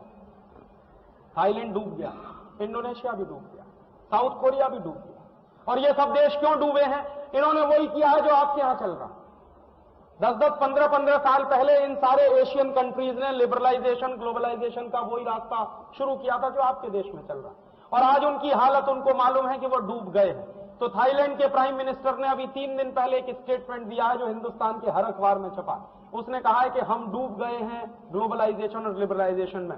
इंडियन गवर्नमेंट को हम चेतावनी दे रहे हैं कि वो इस रास्ते पर आगे ना बढ़े, नहीं तो इंडिया भी डूब जाएगा। ये उसकी चेतावनी, थाईलैंड के प्राइम मिनिस्टर। इंडोनेशिया के प्राइम मिनिस्टर ने भी यही कहा। मलेशिया के prime minister doctor Mahathir Mohamad भी यही कह रहा। और रूस के प्रेसिडेंट बोरिस येल्त्सिन भी यही कह रहा कि जो गलती 1986 में मिखाइल गोर्बाचोव ने की, उसका नतीजा हम भुगत रहे हैं। वो गलती हिंदुस्तान में नहीं होनी चाहिए। ये सारे देश कह रहे हैं कि आप डूब जाएंगे अगर इसी रास्ते पर जाएंगे। और हमारे बेवकूफ वित्त मंत्री कह रहे हैं कि कोई चिंता की बात नहीं, माने चलते ही रहिए इसी रास्ते पर, जब तक हम डूब ना जाएं तब तक उनको लगता ही नहीं है कि कोई चिंता की बात भी है। तो आप उनकी तरफ देखना छोड़िए। तो कुछ काम हमको करने पड़ेंगे। सबसे पहला काम, इस पूरी शक्ति के साथ हमारी जितनी भी है टूटी फूटी, उसका विरोध करिए। विरोध करने के कुछ तरीके हैं। सबसे पहला तरीका क्या है? महात्मा गांधी ने एक रास्ता दिखाया है हमें। महात्मा गांधी क्या कहते थे कि जब दुश्मन से लड़ाई लड़नी होती है तो दुश्मन के पहले हथियार देख लो, क्या हथियार हैं जो उनको इस्तेमाल कर रहा है, और आपको समझ में आ जाए कि उसके हथियार क्या हैं तो उसकी स्ट्रेटेजी समझो कि किस स्ट्रेटेजी से काम कर रहा है। तो अगर हमको समझ में आ रहा है कि उनके हथियार क्या हैं और उनकी स्ट्रेटेजी क्या है, तो फिर गांधी जी ने एक तीसरा वाक्य कहा कि जब पता चल जाए कि दुश्मन की स्ट्रेटेजी क्या है, उसके हथियार क्या है, उसकी शक्ति का अंदाजा लग जाए, तो सबसे पहला काम दुश्मन की सप्लाई लाइन काटो। माने ये जो बाहर से आने वाले दुश्मन हैं, ये जो बड़ी बड़ी मल्टीनेशनल कंपनियां हैं जो हमको खत्म करने के लिए आ रही हैं, इन मल्टीनेशनल कंपनियों की सप्लाई लाइन काटिए। और वो सप्लाई लाइन हमारे घरों से बनी हुई है। हम पैसा देते हैं मल्टीनेशनल को और वो आ रहे हैं हमको मारने के लिए। हम पीते हैं पेप्सी कोला, हम पीते हैं कोका कोला, हम पीते हैं ब्रुक बॉन्ड की चाय, हम पीते हैं लिप्टन की चाय, हम खरीदते हैं हिंदुस्तान लीवर का साबुन, हम खरीदते हैं प्रॉक्टर एंड गैम्बल के कॉस्मेटिक्स के आइटम। ये हम ही हैं जो अपने दुश्मन का माल खरीदते हैं अपने घर के लिए, माने अपना पैसा अपने दुश्मन को देते हैं, और दुश्मन उसी पैसे से तैयारी कर रहा है और आपको मारने के लिए साजिशें रच रहा है। तो जिस दिन आपको पता चल जाए कि ये आने वाले दुश्मन हैं, तो दुश्मनों की सप्लाई लाइन काटिए, माने अपने घरों से मल्टीनेशनल कंपनियों का सामान खरीदना बंद करवाइए। ये है एक रास्ता, और ये अभियान पूरे देश में चलाना पड़ेगा। और इसके विकल्प में क्या होगा कि मल्टीनेशनल कंपनियों का माल खरीदना लोग बंद करें तो स्वदेशी कंपनियों का माल खरीदा जाए, क्योंकि स्वदेशी कंपनियों का मार्केट अब भारत सरकार नहीं बनाने वाली, उन्होंने तो मल्टीनेशनल के सामने सरेंडर किया है। ये हमारे जैसे लोग ही कर पाएंगे। पूरे देश में स्वदेशी की एक स्पिरिट पैदा करनी पड़ेगी, वैसी ही स्पिरिट जो 1905 के साल में पैदा की गई थी। लोकमान्य तिलक ने स्वदेशी आंदोलन चलाया था, क्यों? ताकि ईस्ट इंडिया कंपनी का माल बिकना बंद हो जाए। और लोकमान्य तिलक कहा करते थे कि स्वदेशी और स्वराज्य एक ही सिक्के के दो पहलू हैं। अगर स्वदेशी नहीं आएगा तो स्वराज्य कभी नहीं आ सकता, और स्वराज्य अगर मुझे लेना है क्योंकि मेरा वो जन्मसिद्ध अधिकार है, इसलिए स्वदेशी लाना ही पड़ेगा। और तब उन्होंने गांव गांव में विदेशी कपड़ों की होलियां जलवाना शुरू किया था, गांव गांव में विदेशी माल का बहिष्कार करवाना शुरू किया था, गांव गांव में जो विदेशी माल बेचने वाली दुकानें थी उन पर पिकेटिंग करवाना शुरू किया था। ये सब काम सारे देश में चला था। उससे एक शक्ति पैदा हुई थी, और ईस्ट इंडिया कंपनी को जो मुनाफा मिलता था वो मुनाफा 20-25 साल में आधे से भी कम रह गया था। तब अंग्रेजों ने हिंदुस्तान छोड़ने का फैसला किया था। दुश्मन को जब तक आपकी शक्ति मिलती रहेगी, आपकी ताकत मिलती रहेगी, तब तक वो यहां से छोड़कर नहीं जाएगा। तो पहला रास्ता तो यह है कि सारे देश में एक स्वदेशी का जबरदस्त आंदोलन चले, जिसमें लोग घर घर में, गांव गांव में, बच्चे, विद्यार्थी, स्कूल में पढ़ने वाले, सबको स्वदेशी का संकल्प लेना ही होगा विदेशी के बहिष्कार के लिए। एक तो ये कार्यक्रम है और एक ये रास्ता है। दूसरा रास्ता, हमारे ही देश के कुछ लोग हैं जो मल्टीनेशनल कंपनियों के शेयर्स खरीदते हैं, डिवेंचर्स खरीदते हैं। हम ही हमारे ही शेयर मार्केट से वो कैपिटल उठाते हैं, पूंजी उठाते हैं, और हमारे ही लोग हैं जो उनको पूंजी उपलब्ध कराते हैं।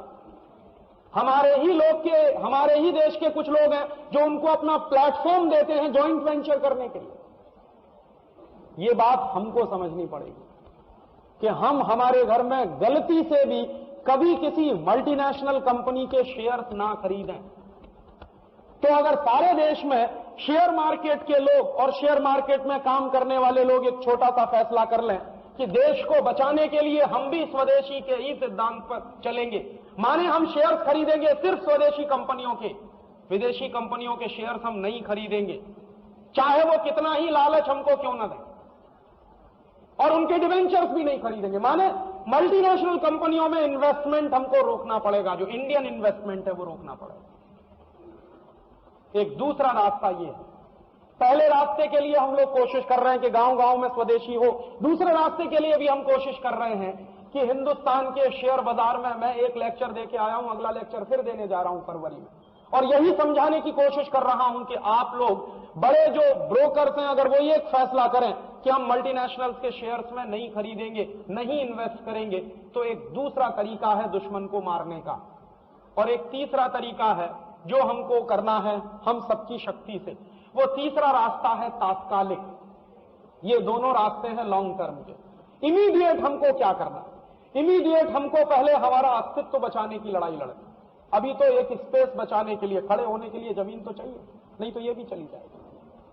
अभी मैं गाड़ी में आपके एक साथी के साथ आ रहा था तो मैंने यही पूछा कि क्या हालत है, तो उन्होंने कहा कि पिछले 2 महीने से अब कंपनियां बंद होने की हालत शुरू हो गई, माने असर आपके ऊपर शुरू हो गया, मार आपके ऊपर पड़नी शुरू हो गई।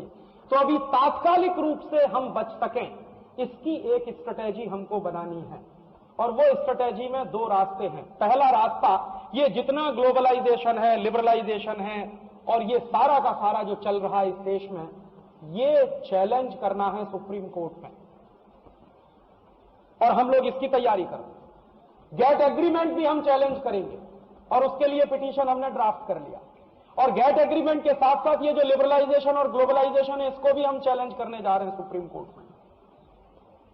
और हम इसको इस बात पर सिद्ध करने जा रहे हैं कि ये जो कुछ चल रहा है वो एंटी नेशनल है,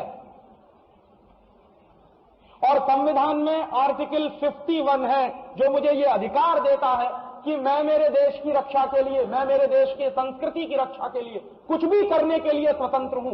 तो मेरा देश डूब रहा है, ये बात मुझे समझानी है कोर्ट में।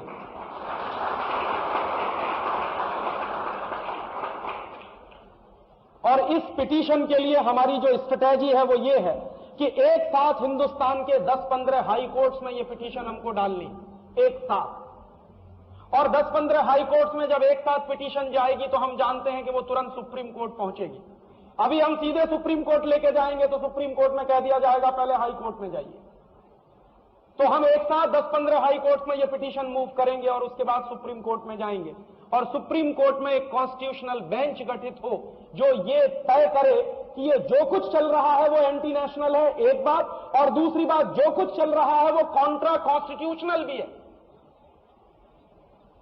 और हमारे संविधान में ये बहुत स्पष्ट है कि कोई भी सरकार कॉन्स्टिट्यूशन के खिलाफ कोई भी कानून नहीं बना सकती, कोई एग्रीमेंट नहीं कर सकती, ये स्पष्ट है।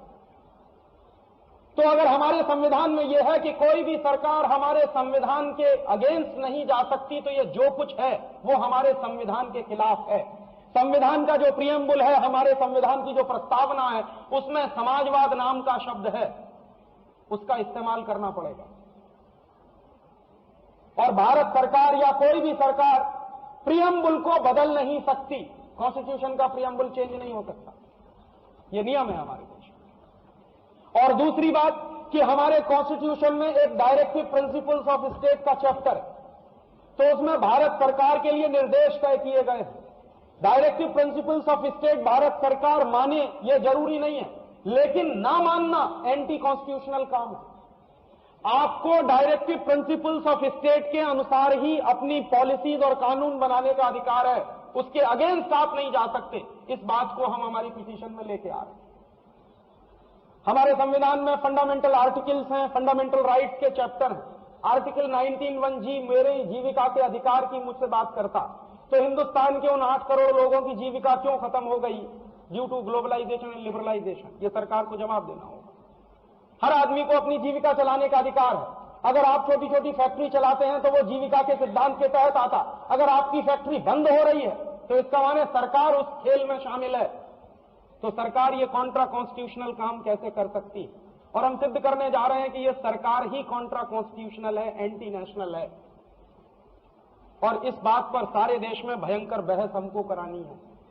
संविधान की पीठ में जब ये बात आएगी, सुप्रीम कोर्ट में डिबेट चलेगी, तो सारे देश में इस पर हंगामा होना ही चाहिए। और वो हंगामा करने में आप सबकी मदद हमको चाहिए, अकेले हमसे नहीं होने वाला। हमारी जो लिमिट है, हमारी जो क्षमता है, हमारी जो शक्ति है, उससे हम तो करने ही वाले हैं, लेकिन उसमें आपकी शक्ति की मदद की जरूरत है। तो एक तो हम कॉन्स्टिट्यूशन के जो प्रोविजंस हैं उनकी मदद लेते हुए सुप्रीम कोर्ट में जा रहे हैं। ये तात्कालिक मेजर्स हैं, ये लंबे समय के लिए सुविधाएं नहीं देंगे, लेकिन तात्कालिक रूप से स्पेस बचाने में मदद करेंगे। और एक दूसरा बात हम और कहने जा रहे हैं कि ये जो WTO का एग्रीमेंट साइन किया है, ये भी कॉन्ट्रा कॉन्स्टिट्यूशनल है। वो गोल्डन लॉ क्या है? If international law and domestic law, अगर कोई अंतर्राष्ट्रीय कानून और हमारे देश का अपना कानून क्लैश करता है, then always domestic law should prevail. ये गोल्डन रूल है। और हिंदुस्तान में ऐसे तमाम दसियों से ज्यादा केसेस हैं सुप्रीम कोर्ट में जिसमें इसी के आधार पर फैसले किए गए कि डोमेस्टिक लॉ प्रिवेल करेगा। तो अब ये 1970 का अगर हमारा डोमेस्टिक लॉ बदल रहा है एक इंटरनेशनल लॉ के तहत, तो ये कॉन्ट्रा कॉन्स्टिट्यूशनल काम होने जा रहा है। इसके लिए हम कोर्ट में जाएंगे और हम कोर्ट से ये कहेंगे कि भारत सरकार ने anti constitutional, Contra constitutional step उठा के ये एग्रीमेंट साइन किया है, लिहाजा इसको रद्द किया जाए। तो वो कह सकते हैं, कोर्ट में कहा जाएगा कि इसको रद्द करने की क्षमता हमारे पास नहीं है, क्योंकि डब्ल्यूटीओ की जो बाउंड्रीज हैं वो हमारे सुप्रीम कोर्ट की बाउंड्रीज से ज्यादा बड़ी है। तो हम उनसे एक बात तो कह सकते हैं कि आपके पास अगर इसको रद्द करने की क्षमता नहीं है तो आपके पास यह अधिकार तो है कि भारत सरकार को डायरेक्शंस दीजिए कि वो इसमें से विड्रॉ करे। और भारत सरकार इसमें से विड्रॉ कर सकती है।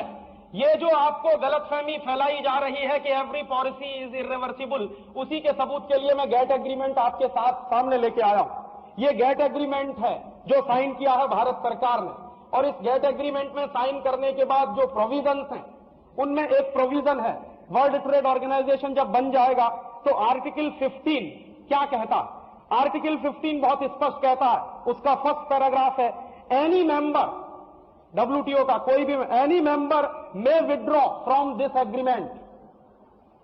Such withdrawal shall apply both to this agreement and multilateral trade agreement and shall take effect upon the expiration of 6 months from the date on which written notice of withdrawal is received by the Director General of WTO. माने अगर आज हम हमारी application दें WTO में तो 6 महीने के बाद हम उसमें से विड्रॉ कर सकते हैं। ये रास्ता इसमें है। तो इसी रास्ते का इस्तेमाल करते हुए हम सुप्रीम कोर्ट में जा रहे हैं, क्योंकि भारत सरकार का वकील यही कहेगा कि हमने ये जो साइन कर दिया है अब हम एक इंटरनेशनल ट्रीटी से बाइंड हो गए हैं। और हमेशा सुप्रीम कोर्ट में सरकारें अपना बचाव करने के लिए इसी तरह के तर्क देती रहती है कि ये एक इंटरनेशनल ट्रीटी है, हम इसमें फंस गए हैं, अब इसमें से वापस नहीं आ सकते। तो हम कोर्ट में ये बताने जा रहे हैं कि गेट में, डब्ल्यूटीओ के टेक्स्ट में ये प्रोविजन है कि हम आज एप्लीकेशन फाइल करें, 6 महीने के बाद हम इसमें से बाहर निकल सकते हैं। इसके लिए सारे देश में माहौल बनाना।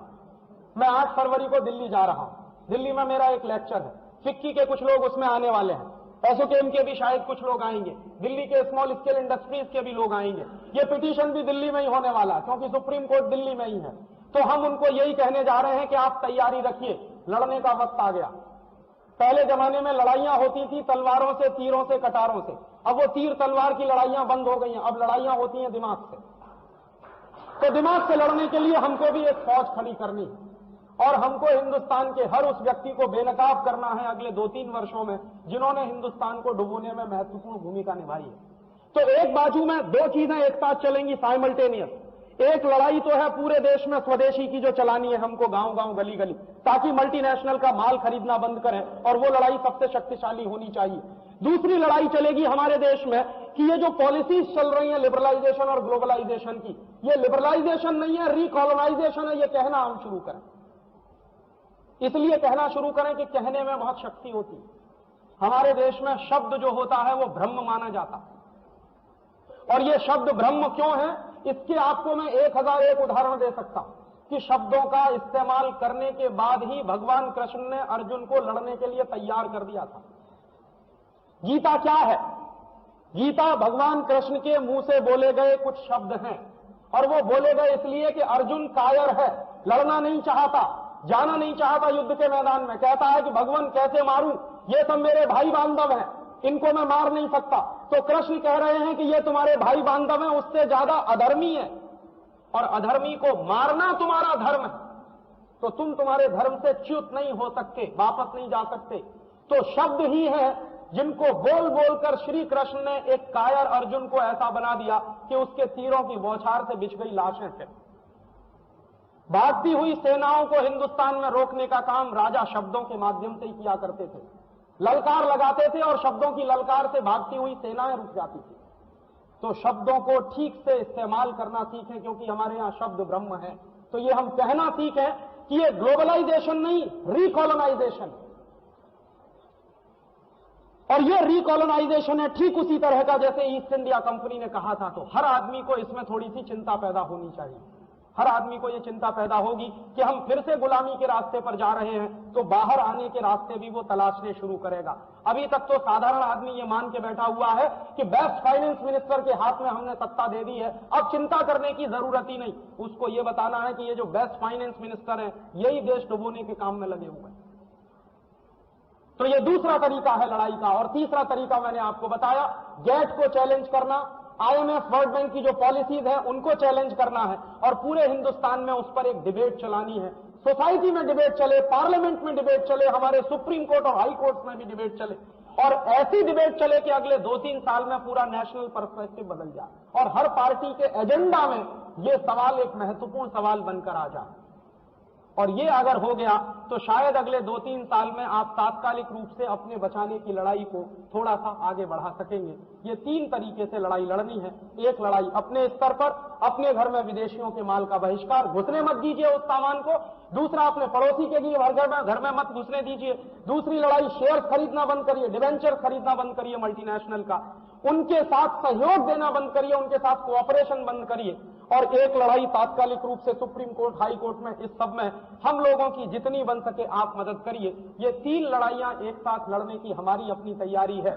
अगर आपका सहयोग मिले तो इस काम को आगे बढ़ाया जा सकता है और हम जीतेंगे इस विश्वास के साथ। हम लड़ेंगे ही नहीं बल्कि जीतेंगे इस विश्वास के साथ हम आगे बढ़ रहे हैं, क्योंकि 250 साल गुलाम रहने के बाद भी ये देश जीता, हजारों साल के विदेशी आक्रमणों के बाद भी ये देश जीता, क्योंकि हमारी संस्कृति में कुछ ऐसी खासियत है, लड़ने की शक्ति हमारे पास है।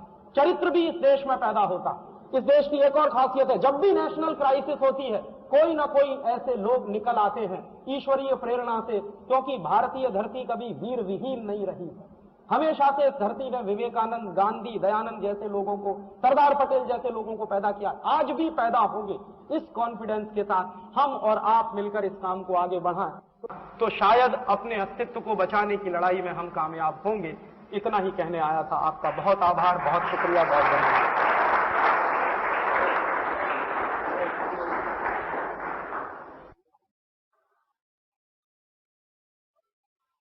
I am basically a pharmacist and I've done my foreign trade management from University of Bombay. Shortly I'm going to present my project on foreign trade of India. Wherein I've done a study of India's imports and exports before the independence of India and after the independence of India. And so during the course of study of the project, I've find that the import and exporting more to US rather than importing from India. So what is that which makes India insecure from USA? One. Second thing, where Mr. Dixit has said that the world market share of India is only 0.1%, but as on date it is only it's 0.6%. Mr. Dixit. Third thing I would like to ask him is if he talks of boycotting multinational companies by way of not investing in shares or by not using their products, how will the foreign companies have the confidence to invest in India? And if immediately this confidence is not there, what will be the effect of this on the Indian economy with immediate effect? आपने 3 सवाल किए हैं। पहले आखिरी सवाल का जवाब दे दूं कि अगर मल्टीनेशनल का हमने बॉयकॉट किया तो वो हिंदुस्तान में इन्वेस्टमेंट नहीं करेंगे, ऐसा उनका कहना। वो आज भी इन्वेस्टमेंट नहीं कर रहे हैं, क्योंकि इन्वेस्टमेंट के लिए उनके पास खुद कुछ नहीं है।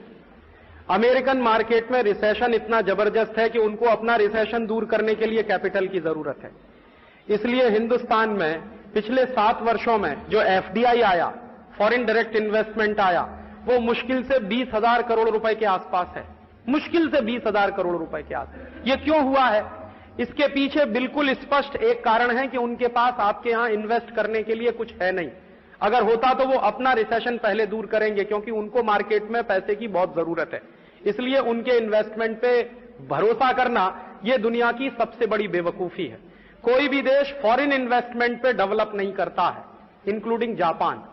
जापान ने भी अपने डोमेस्टिक सेविंग्स बढ़ाए थे, चीन ने भी अपने डोमेस्टिक सेविंग्स बढ़ाए थे। दुनिया में जितने देशों ने कुछ किया है आज तक वो सब डोमेस्टिक सेविंग्स के दम पर किया है।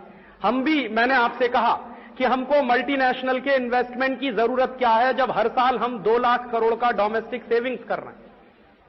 हमारे जीडीपी का 24% हमारी डोमेस्टिक सेविंग्स है और जीडीपी 8 लाख करोड़ का है। तो 2 लाख करोड़ अगर हम बचाते हैं एक साल में, तो ये 20,000 करोड़ से तो कितना गुना ज्यादा है जो मल्टीनेशनल लेके आए। और वो 20,000 करोड़ जो आया है उसके लिए आपने दे क्या दिया है उनको, इसका आपको अंदाजा नहीं है। आपने 20,000 करोड़ देकर अपनी इकोनॉमी के साथ जो मोलेस्टेशन कराया है उसका आपको अंदाजा नहीं है।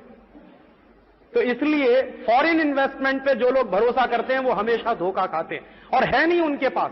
सच्ची बात यह है कि उनके पास इन्वेस्टमेंट होगा तो वो पहले अपने मार्केट का रिसेशन दूर करेंगे, क्योंकि अमेरिका में खुद बड़े बड़े कारखाने बंद हो रहे हैं और कंपनियां आपस में एक दूसरे के कंपटीशन से बचने के लिए कार्टेल्स बना रहे हैं। जनरल इलेक्ट्रिक ने अभी जनरल मोटर्स के साथ समझौता किया, आईबीएम फोर्ड के साथ शामिल होने जा रही है। तो ये सारे दुनिया में, यूरोप में भी यही हो रहा है, बड़ी बड़ी कंपनियां मिलकर कार्टेल्स बना रही हैं। क्यों बना रही हैं? क्योंकि एक दूसरे के कंपटीशन से बचना है। मार्केट में वैसे ही रिसेशन है, एक दूसरे के कंपटीशन में फंसेंगे तो और माल नहीं बिकेगा, इसलिए उनको वो समझ में आ रहा है। तो हमको ये बात समझनी चाहिए। इसलिए उनके इन्वेस्टमेंट पे भरोसा मत करिए। 7 साल में अगर 20,000 करोड़ आया तो एक साल में कितना बैठता? 3-3.5 करोड़ बैठता। और 3-3.5 करोड़ क्या होता है? हमारे देश की नेशनल सेविंग्स 2 लाख करोड़ की है एक साल की, तो 3-3.5 करोड़ कुछ नहीं होता। इसलिए विदेशी पूंजी पर निर्भरता बिल्कुल बंद करिए। हमारे पास अपनी स्वदेशी पूंजी है, एक बात। दूसरी बात, उनका जो सवाल है कि हिंदुस्तान का एक्सपोर्ट अमेरिका के साथ, एक्सपोर्ट ज्यादा है इंपोर्ट कम है, वो बात मैंने अपने ही लेक्चर में कही है कि आपका एक्सपोर्ट ज्यादा क्यों दिखाई देता है, क्योंकि आपके रुपए की कीमत गिरती चली जा रही है, तो वॉल्यूम आपका बढ़ता चला जा रहा है एक्सपोर्ट का, लेकिन आने वाली आमदनी आपको दिखाई नहीं दे रही। तो वॉल्यूम ऑफ एक्सपोर्ट तो हम बढ़ा रहे हैं क्योंकि हमारी मजबूरी है। पहले $1 का माल हमको बेचना है तो 18 रुपए का हिसाब का बैठता है, अब वही $1 का माल 40 रुपए का बैठ रहा है। तो आपको 18 से जब 40 दिखाई देता है तो आपको दिख रहा है कि एक्सपोर्ट बढ़ गया। एक्चुअली एक्सपोर्ट बढ़ नहीं रहा। एक्सक्यूज मी, मैं डॉलर टर्म्स में बात कर रहा हूं, रुपए टर्म्स में नहीं, डॉलर टर्म्स में भी बात कर रहे हैं। वॉल्यूम ऑफ एक्सपोर्ट बढ़ रहा, ये सही बात है, क्योंकि आपका डिवैल्यू होता चला जा रहा है। आने वाली इनकम जो आपकी एक्सपोर्ट्स की हैं वो खत्म होती जा रही हैं, और उससे भी ज्यादा जितना एक्सपोर्ट नहीं बढ़ रहा है उससे ज्यादा इंपोर्ट बढ़ रहा। अदरवाइज आपका ट्रेड डेफिसिट क्यों है? 1991 के साल में भारत सरकार के बजट में 3,000 करोड़ का ट्रेड डेफिसिट था। आज आपके बजट में 18,000 करोड़ का ट्रेड डेफिसिट होने के प्रोजेक्शन खुद वित्त मंत्री कर रहे हैं। तो ये क्यों हो रहा? अगर आपका एक्सपोर्ट बढ़ रहा है तो ये ट्रेड डेफिसिट क्यों है? फिर आपका ट्रेड डेफिसिट इसीलिए है कि आपके एक्सपोर्ट्स नहीं बढ़ रहे हैं, इंपोर्ट्स बढ़ रहे हैं। और जो पहली बात उन्होंने कही कि हिंदुस्तान का जो वर्ल्ड मार्केट में शेयर है इस समय, ये जो मैंने 0.01% का जो स्टैटिस्टिक्स दिया है वो प्लानिंग कमीशन के सर्वे की रिपोर्ट है दिसंबर 1997 की। दिसंबर 1997 हमारे देश के deputy chairman planning commission professor Madhu Dandavate ने एक सर्वे की रिपोर्ट रिलीज की थी दिल्ली में। वो रिपोर्ट हिंदुस्तान के तमाम अर्थशास्त्रियों के पास पहुंची है, उसका वो रिपोर्ट है, मेरा नहीं है। प्लानिंग कमीशन कहता है कि हमारा वर्ल्ड मार्केट में इस समय हिस्सा 0.01% से ज्यादा नहीं है। ये 0.6% की जो बात है ये 2 साल पहले का है। 0.6% 2 साल पहले का फिगर है। 1997 दिसंबर में हमारी स्थिति ये है, 0.01% पे हम आ गए। वर्ल्ड मार्केट में कोई हमारा एक्सपोर्ट का मतलब भी नहीं है। और एक और इसी से जुड़ी हुई एक आखिरी बात कि कभी भी डेवलपिंग कंट्रीज को एक्सपोर्ट ओरिएंटेड ग्रोथ नहीं करने चाहिए, उसके दुष्परिणाम बहुत होते हैं। क्यों? आपके देश में लोगों के पेट को काटकर आप एक्सपोर्ट करेंगे तो देश में भूखमरी हो जाएगी। हमारे पास खाने को आम नहीं है, लेकिन हमारा एल्फेंजो एक्सपोर्ट हो रहा है, और आपके देश में खाने को प्याज नहीं है, ओनियन का एक्सपोर्ट हो रहा है। तो कर क्या रहे हैं आप? आपके देश की जनता को जो आम मिलना चाहिए वो आम मिलता है 100 रुपए का, मुश्किल से 20-25। आपके देश की जनता को जो प्याज मिलना चाहिए 3 रुपए किलो में, वो मिलता है 25 रुपए किलो, क्योंकि आप एक्सपोर्ट कर रहे हैं। और वो एक्सपोर्ट करके जो आप कमाई कर भी रहे हैं वो खर्च कहां हो रही है? ये महत्वपूर्ण प्रश्न पूछना चाहिए कि अगर वो एक्सपोर्ट से आने वाली कमाई हमारा कोई भलाई करती तो समझ में आता, वो खर्च हो रही है विदेशी कर्जे का ब्याज चुकाने में। हर साल के आपके जो डेट सर्विसिंग पेमेंट है वो 70,000 करोड़ के, तो आप एक्सपोर्ट कर रहे हैं, मर रहे हैं, लोगों के पेट काट रहे हैं, बेल्ट को टाइटन कर रहे हैं, कमाई कर रहे हैं, किस लिए? विदेशी कर्जे का ब्याज चुकाने के लिए। ये बेवकूफी क्यों कर रहे हैं? तो इसलिए एक्सपोर्ट हमेशा उन्हीं देशों को करना चाहिए, और खासकर ऐसे सामानों को जहां हमारे पास सरप्लस हो। दुर्भाग्य से हम क्या एक्सपोर्ट कर रहे हैं? हमारे बेस्ट क्वालिटी का बासमती चावल हम एक्सपोर्ट कर रहे हैं। तो बेस्ट क्वालिटी का बासमती चावल एक्सपोर्ट कर रहे हैं तो उसका दाम है मार्केट में 50-60 रुपए किलो, हमको देखने को भी नहीं मिलता। हमारी बेस्ट क्वालिटी की तुअर दाल हम एक्सपोर्ट कर रहे हैं तो दाम हो गया 40 रुपया किलो। हमारे बेस्ट क्वालिटी के काजू, किशमिश, बादाम, मुनक्का, मखाने हम एक्सपोर्ट कर रहे हैं और उनके दाम लगातार बढ़ते जा रहे हैं। माने मैं मेरा पेट काट के उनको खिला रहा हूं। और इंपोर्ट क्या कर रहे हैं? सारी दुनिया का कचरा, और ऐसा कचरा जिसको कोई लेने को तैयार नहीं है, जिस कचरे को बांग्लादेश भी लेने को तैयार नहीं, पाकिस्तान भी लेने को तैयार नहीं, वो कचरा आप इंपोर्ट कर रहे हैं। आपको मालूम है केमिकल वेस्ट आ रहा है हिंदुस्तान में, और every year Pepsi cola 10,000 ton chemical waste लाकर डंप कर रहा है इस देश में। तो हम एक्सपोर्ट कर रहे हैं काजू, किशमिश, बादाम, मुनक्का, मखाने, और इंपोर्ट कर रहे हैं जहरीले सामान। क्या बेवकूफी है ये एक्सपोर्ट इंपोर्ट की? और हमेशा एक्सपोर्ट ओरिएंटेड ग्रोथ मत करिए, एक्सपोर्ट ओरिएंटेड डेवलपमेंट में मत फंसिए, नहीं तो बर्बाद हो जाएंगे सोमालिया, इथियोपिया की तरह से, कुछ भी नहीं बचेगा। आप डेवलपमेंट ओरिएंटेड एक्सपोर्ट करिए, ग्रोथ ओरिएंटेड एक्सपोर्ट करिए, पॉलिसी बदलिए। अभी क्या है, एक्सपोर्ट ओरिएंटेड ग्रोथ में हम फंसे हैं। मैं ये कहना चाहता हूं कि ग्रोथ ओरिएंटेड एक्सपोर्ट करिए। तो पहले ग्रोथ बढ़ाइए, माने ट्रेड को इस हिंदुस्तान में इतना सरप्लस बना दीजिए कि आपके पास एक्सपोर्ट करने के लिए आपके पास काफी प्रचुर मात्रा में चीजें हों।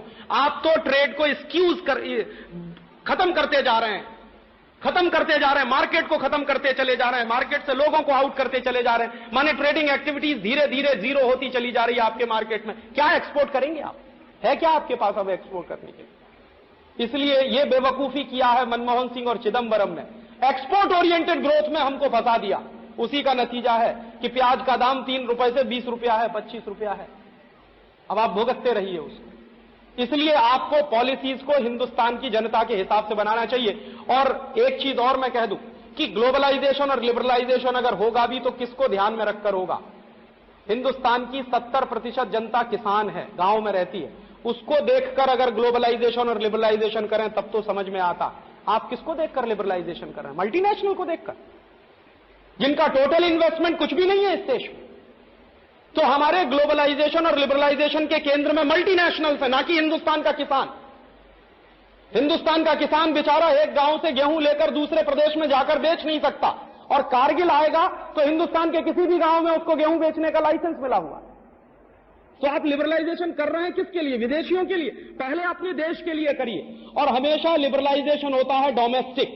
पहले हमको डोमेस्टिक या इंटरनल लिबरलाइजेशन करना होगा और 15-20 साल उसको चलाना होगा। उसके बाद एक्सटर्नल लिबरलाइजेशन के लिए अपना दरवाजा खोलना होगा। यही पॉलिसी जापान ने चलाई, यही चीन ने चलाई, यही अमेरिका ने चलाई, यही फ्रांस ने चलाई, और तब वो थोड़े से खड़े होने लायक बने। वो पॉलिसी हमको भी चलानी चाहिए।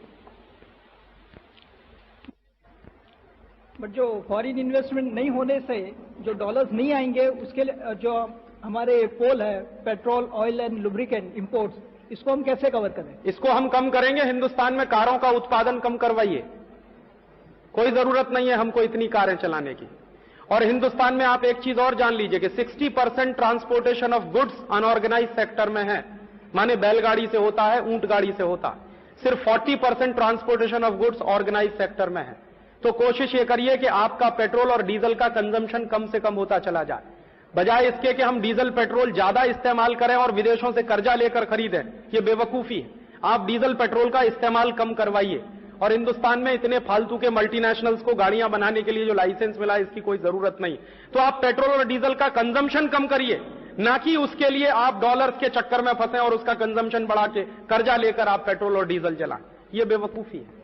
हम कंजम्पशन कम कर सकते हैं, और कंजम्पशन हिंदुस्तान में आज की स्थिति में करीब 40% कट हो सकता है इमीडिएट।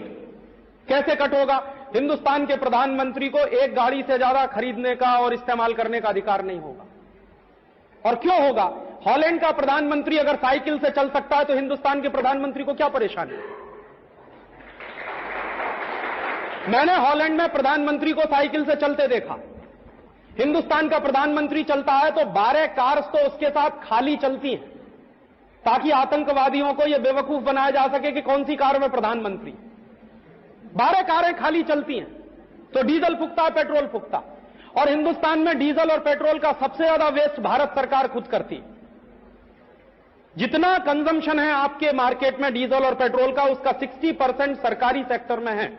वो खत्म किया जा सकता है, वो कम किया जा सकता है। हमारे हिंदुस्तान में एक एक प्रधानमंत्री है जो बीवी बच्चों को सैर कराने के लिए हेलीकॉप्टर, बीवी बच्चों को सैर कराने के लिए चार्टर्ड प्लेन लेके उड़ जाता है।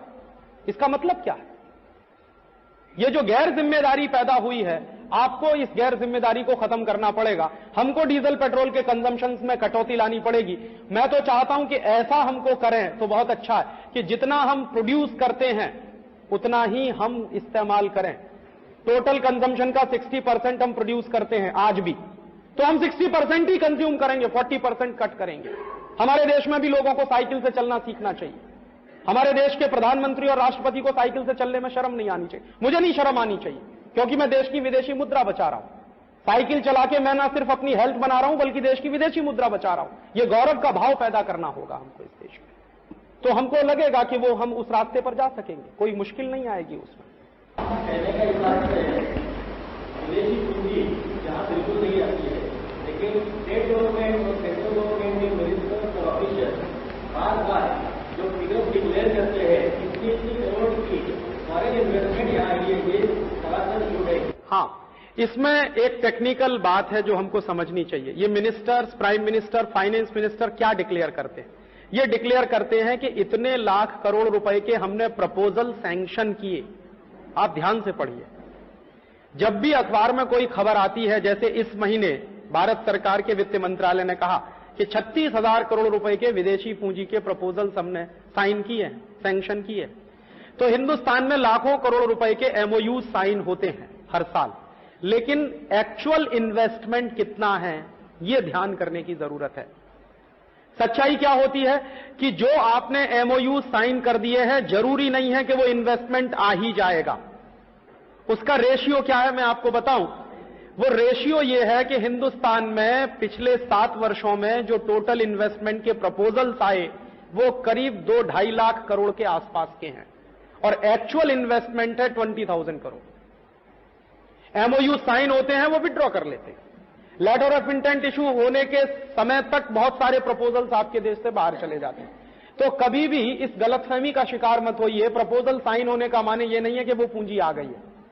और आपको तो मैं कह रहा हूं कि आप पूरे देश में सर्वे कर लीजिए, कोई एक मल्टीनेशनल का आप नाम लीजिए जिसने कोई बड़ा कारखाना इस देश में अपनी पूंजी से लगाया हो।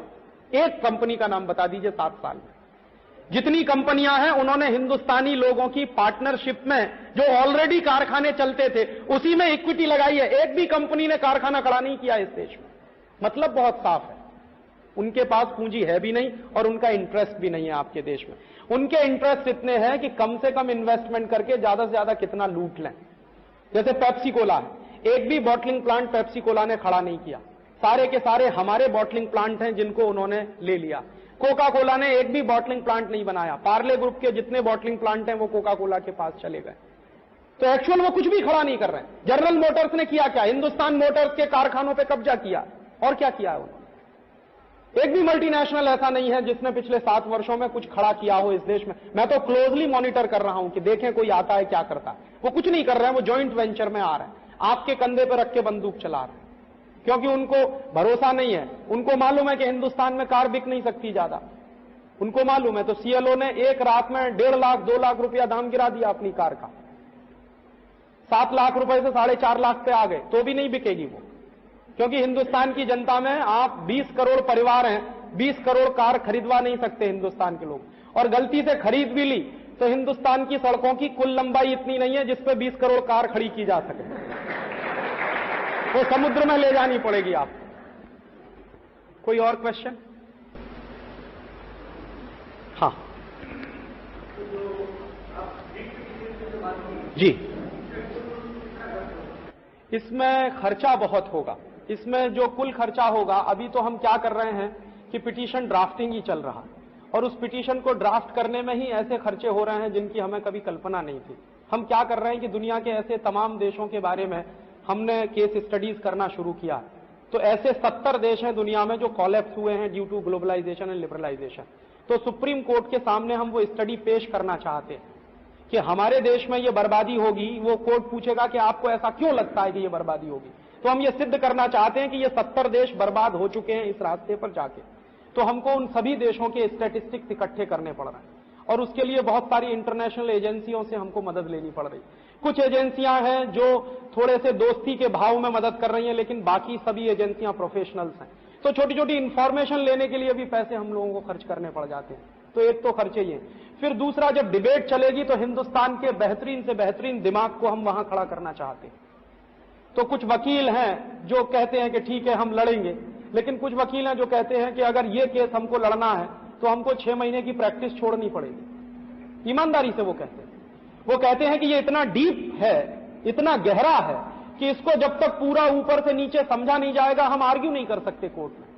तो कुछ लोग इशारे से कह देते हैं, कुछ इनडायरेक्टली कहते हैं राजीव भाई फिर उसका कुछ देखना पड़ेगा आपको कि अगर हम 6 महीने की हमारी प्रैक्टिस छोड़ें। तो कुछ तो उसमें नेशनलिस्ट हैं, 2-3 वकील हैं, लेकिन सब नेशनलिस्ट नहीं। मैं चाहता हूं कि एक पैनल पूरा वकीलों का वहां खड़ा हो। और तीसरा, इस काम को एक अंजाम तक पहुंचाने के लिए जो सबसे महत्वपूर्ण काम है वो ये कि कोर्ट जो होता है वो पब्लिक ओपिनियन पर चलता है, क्योंकि जो जज बैठा हुआ है वो आफ्टर ऑल एक ह्यूमन बीइंग है। देश में कहां क्या घटित हो रहा है, अखबारों में क्या छप रहा है, लोगों के बीच में क्या हलचल है, क्या डिबेट चल रही है, उसका असर उस पर होता। एक मेरे मित्र हैं, जज हैं, जो सुप्रीम कोर्ट से रिटायर होकर आए, तब उन्होंने मुझे बताया कि राजीव, पूरे देश में जितनी ज्यादा डिबेट चलेगी उतना ही कोर्ट को अपना फैसला देने में सुविधा होगी। तो तुम चाहते हो कि कोर्ट का फैसला तुम्हारे पक्ष में आए, इसके लिए बहुत जरूरी है कि तुम पूरे देश में इस बात पर नेशनल डिबेट चलाओ। तो उस डिबेट को चलाने के लिए ही हम लोगों ने ये कैसेट्स निकाले हैं, पुस्तकें निकाली हैं, पैम्पलेट निकाले हैं, लेकिन ये पर्याप्त नहीं। देश बहुत बड़ा है, तो उस काम में हमको बहुत जरूरत है आर्थिक मदद की। गांव गांव में ये पहुंचे, गांव गांव में हमारा पैम्पलेट पहुंचे, गांव गांव में पुस्तिकाएं पहुंचे, लोगों की भाषाओं में पहुंचे, गुजराती में, मराठी में, ये नहीं कि अंग्रेजी में पहुंचे। तो उसके लिए एक बड़ी टीम तो है हमारे पास, लेकिन उस टीम को मोबिलाइज करने के लिए फंड की बहुत क्राइसिस रहती है। उसके 2 कारण बहुत स्पष्ट हैं। पहला कारण कि हम किसी पॉलिटिकल पार्टी से नहीं जुड़े, अगर जुड़ जाते तो शायद आसानी हो जाती, और इसलिए हम नहीं जुड़े हैं कि किसी का भरोसा नहीं है। आज वो एक बात कह रहे हैं, कल को क्या कहना शुरू कर देंगे, भरोसा नहीं कर सकते। तो वो हमारी एक बड़ी कमजोरी है। और दूसरा, हम किसी बड़े घराने से भी नहीं जुड़े। हिंदुस्तान में जो स्वदेशी घराने हैं उनसे भी हम नहीं जुड़े। तो ये दोनों कारण होने के वजह से हम लोगों को फंड की क्राइसिस रहती है। लेकिन तमन्ना है, मन में संकल्प है, और हम मानते हैं कि संकल्प पहली पूंजी है, बाकी चीजें सेकेंडरी होती है। तो संकल्प बनाने की कोशिश कर रहे हैं, पूंजी शायद इस देश में जुट जाएगी। तो उस दिशा में आप जैसे लोगों की मदद चाहिए, जो आप खुली मदद करें, आप सबका स्वागत है। जी, हमारा एक ट्रस्ट है नई आजादी के नाम से, रजिस्टर्ड है, तो उस नाम से आप कर सकते हैं। हाँ, एक और तरीका है हम लोगों की मदद करने का, डायरेक्ट जो मदद होती है। हमारी एक मैगजीन निकलती है, उसका नाम भी नई आजादी है, उसी के नाम पर ट्रस्ट है। तो नई आजादी की जो मेंबरशिप है वो आजीवन 500 रुपए की है। तो जितने ज्यादा लोग मेंबर्स बनेंगे उतने ज्यादा लोग हमको पैसे का कंट्रीब्यूशन भी करेंगे, और उनके घर में वो नई आजादी भी जाएगी। तो वो ज्यादा से ज्यादा घरों में जब नई आजादी जाएगी तो यही डिबेट नई आजादी में हम चलाना चाहते हैं, तो वो भी चलाने की कोशिश है। और फिर एक समय ऐसा भी आएगा कि शायद हमको अपने ऑर्गन्स खड़े करने पड़ेंगे। आज हमारे पास अपना कोई ऑर्गन नहीं, माने नेशनल लेवल का न्यूज़पेपर नहीं है। हो सकता है इस डिबेट को चलाने के लिए हमको अपने ऑर्गन्स खड़े करने पड़े, इलेक्ट्रॉनिक मीडिया में भी और प्रिंट मीडिया में भी अपने ऑर्गन्स खड़े करने पड़े। वो जब होगा तब देखा जाएगा, लेकिन अभी तो जो शुरू करना है उसी की कोशिश में हम हैं।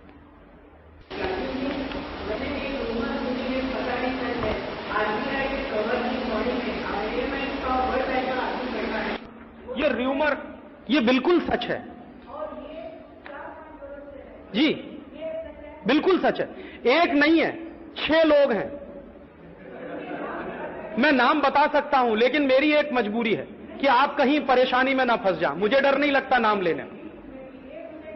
कंफर्म 6 लोग हैं, और वो 6 लोगों का ऑफिस अगर आपको देखना हो तो कभी आप मेरे साथ दिल्ली चलिए, साउथ ब्लॉक में जहां प्राइम मिनिस्टर बैठता है उसके ठीक सामने उनका ऑफिस है, और वो क्लोजली मॉनिटर करते हैं आपके बजट को। राउंड द क्लॉक मॉनिटरिंग उनकी चलती है। 6 लोग हैं, एक नहीं है।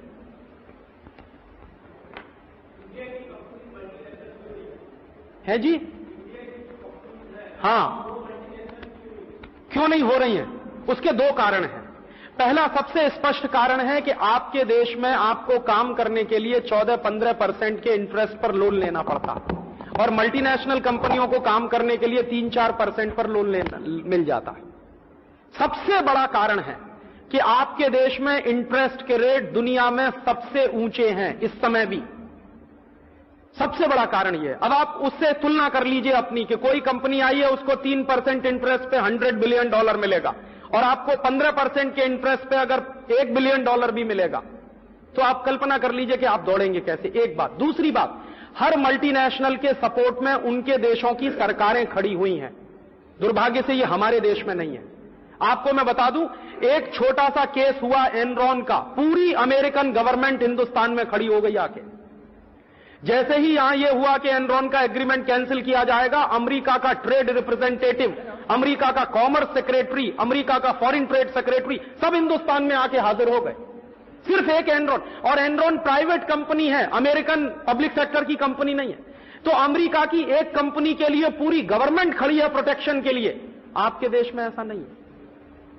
और तीसरा एक और कारण है कि हर मल्टीनेशनल कंपनी को उनकी पॉलिसीज बनाने में आईएमएफ, वर्ल्ड बैंक के तमाम अधिकारियों की मदद मिलती है। या इसको ऐसे कहूं मैं कि मल्टीनेशनल के लोग आईएमएफ, वर्ल्ड बैंक में भी हैं और उनके लोग मल्टीनेशनल्स में भी हैं।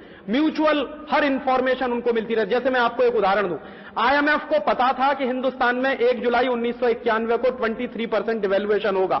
यह खबर उन्होंने 3 दिन पहले अपनी तमाम कंपनियों को बता दी। तो उन्होंने हिंदुस्तान में क्या किया, डॉलर उठा लिया मार्केट से और 2 जुलाई को वही डॉलर लेके आए आपके मार्केट में फिर। तो हर एक डॉलर पे उन्होंने 23% का मुनाफा कमाया। ये वो करते हैं, इनकी तुरंत सूचना उन कंपनियों को मिल जाती है। ये सुविधाएं आपके देश में नहीं है आपकी कंपनियों को। तो इसलिए आपके देश की कंपनियां वैसी बन नहीं पाई, बहुत कोशिश करने के बाद भी नहीं हो पाई। उसके ये 3 बड़े कारण हैं। छोटे छोटे और भी बहुत सारे कारण हैं, लेकिन ये 3 मुख्य कारण। जी जी, यदि ये कारण दूर करने के लिए ज्यादा एफर्ट किए गए, बिल्कुल करने चाहिए। मैं तो मानता हूं, मैंने आपसे स्पष्ट कहा कि दुनिया में बिना प्रोटेक्शन के कोई भी ट्रेड जिंदा नहीं रहता। तो हमको भी प्रोटेक्शन देना पड़ेगा हम अपने उन सेक्टर्स को जो अभी भी अमेरिका की कंपनियों के समकक्ष नहीं है। और आपने ही कहा अपने उदाहरण में कि एक कंपनी आए जिसका टोटल ट्रेड जो है आपके सरकार के बजट से ज्यादा हो, तो उसके साथ आप कॉम्पीट कैसे करेंगे। तो जहां पर आपका ट्रेडिंग सेक्टर या मैन्युफैक्चरिंग का या आपकी एंटरप्रेन्योरशिप अभी डेवलप हो रही है, वहां प्रोटेक्शन देना ही पड़ेगा। और जहां पे हो चुकी है वहां प्रोटेक्शन देने की उतनी जरूरत नहीं पड़ेगी। बिना प्रोटेक्शन के दुनिया में कोई भी ट्रेड नहीं चलता। हर देश में यही हुआ है, हमको भी करना पड़ेगा। राजीव जी, बहुत लोगों का मानना है कि अगर मल्टीनेशनल इस देश में नहीं आएंगे तो टेक्नोलॉजिकल ग्रोथ नहीं होगा। हाँ, इसमें बस 1 मिनट में जवाब दे दूं क्योंकि मुझे एक दूसरे व्याख्यान के लिए जाना है। टेक्नोलॉजी का जितना डेवलपमेंट होता है वो अपने लेवल पे होता है। कोई भी मल्टीनेशनल आपको टेक्नोलॉजी नहीं देता। जैसे मैं उदाहरण आपको दूं, हमारे देश में क्रायोजेनिक इंजन बनाने की टेक्नोलॉजी नहीं थी। हमने 3 मल्टीनेशनल को अप्रोच किया। राजीव गांधी अमेरिका गए, एग्रीमेंट साइन करने की कोशिश की, लेकिन अमेरिका ने साफ मना कर दिया। हमारे पास सुपर कंप्यूटर नहीं था एक जमाने में, राजीव गांधी ने अप्रोच किया, अमेरिका ने सुपर कंप्यूटर देने से मना कर दिया। फिर जो सुपर कंप्यूटर हमको अमेरिका से नहीं मिला, उसके लिए फिर रूस की कोशिश, रूस ने भी मना कर दिया। क्रायोजेनिक इंजन देने की बात रूस ने मान ली, लेकिन सुपर कंप्यूटर देने से मना कर दिया। फिर क्या हुआ, वो लौट के आए, हिंदुस्तान में मीटिंग हुई, साइंटिस्टों ने कहा कि मायूस मत होइए, आप एक प्रोजेक्ट बनाइए और हमको काम करने की खुली छूट दीजिए। उन्हीं हिंदुस्तान के वैज्ञानिकों ने 3 साल के अंदर क्रायोजेनिक इंजन बना लिया।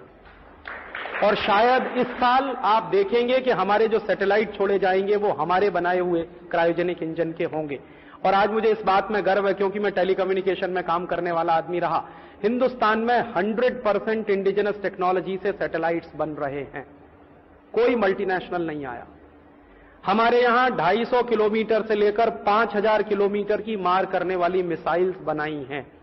डॉक्टर एपीजे कलाम जैसे लोगों के मेहनत, उनका परिणाम है। तो हमारे देश में वैज्ञानिकों की एक बड़ी फौज है, 60,000 वैज्ञानिक हैं। दुनिया में इतने वैज्ञानिक शायद ही किसी देश के पास होंगे। उनको अगर ठीक से हम लगा सकें तो टेक्नोलॉजी में हमारे देश में कोई कमी नहीं होने वाली। टेक्नोलॉजी का एक पर्सपेक्टिव हमको डेवलप करना पड़ेगा। वो नहीं हो पाया आजादी के बाद। तो हमारे पास इंजीनियर्स बहुत हैं, साइंटिस्ट बहुत हैं, ट्रेंड हमारे पास लोग बहुत हैं, स्किल्ड मैन पावर बहुत है। वो जो चला जाता है देश के बाहर, उसको रोककर जो हमारा ब्रेन ड्रेन हो रहा है, और एवरी ईयर हम $20 बिलियन का लॉस कर रहे हैं ब्रेन में। हमारे यहां इंजीनियर तैयार होता है 5-6 लाख रुपए में IIT में और चला जाता है अमेरिका।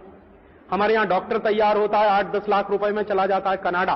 तो ये जो ब्रेन ड्रेन हो रहा है, इसको रोकना पड़ेगा, और इसके लिए मुझे लगता है बहुत सख्ती के साथ एक नीति बनानी पड़ेगी जो जापान में है। जापान में एक पॉलिसी है कि आप अगर जापान में अध्ययन कर रहे हैं और उच्च शिक्षा ले रहे हैं, आप विदेश जाइए अध्ययन करने के लिए, वापस लौट के जापान में आना ही पड़ता है और काम अपने देश के लिए ही करना पड़ता है। वो पॉलिसी हमको बनानी ही पड़ेगी अपने देश में। तो वो पॉलिसी बने और एक नेशनल मोबिलाइजेशन हो। तो टेक्नोलॉजी में हम किसी से पीछे नहीं हैं। हमने सुपर कंप्यूटर बनाया है और एक नहीं 14 हैं अब हमारे पास। और आज दुनिया में ना सिर्फ सॉफ्टवेयर बल्कि हार्डवेयर में हम दुनिया में बेस्ट कंप्यूटर और बेस्ट प्रोग्राम्स एक्सपोर्ट करने की स्थिति में हैं, बशर्ते कि प्रोटेक्शन मिले, तब ये हम कर सकते हैं। तो ये संभव है इस देश में। ब्रेन हमारे पास है, दिमाग हमारे पास है, एक स्पिरिट की जरूरत है।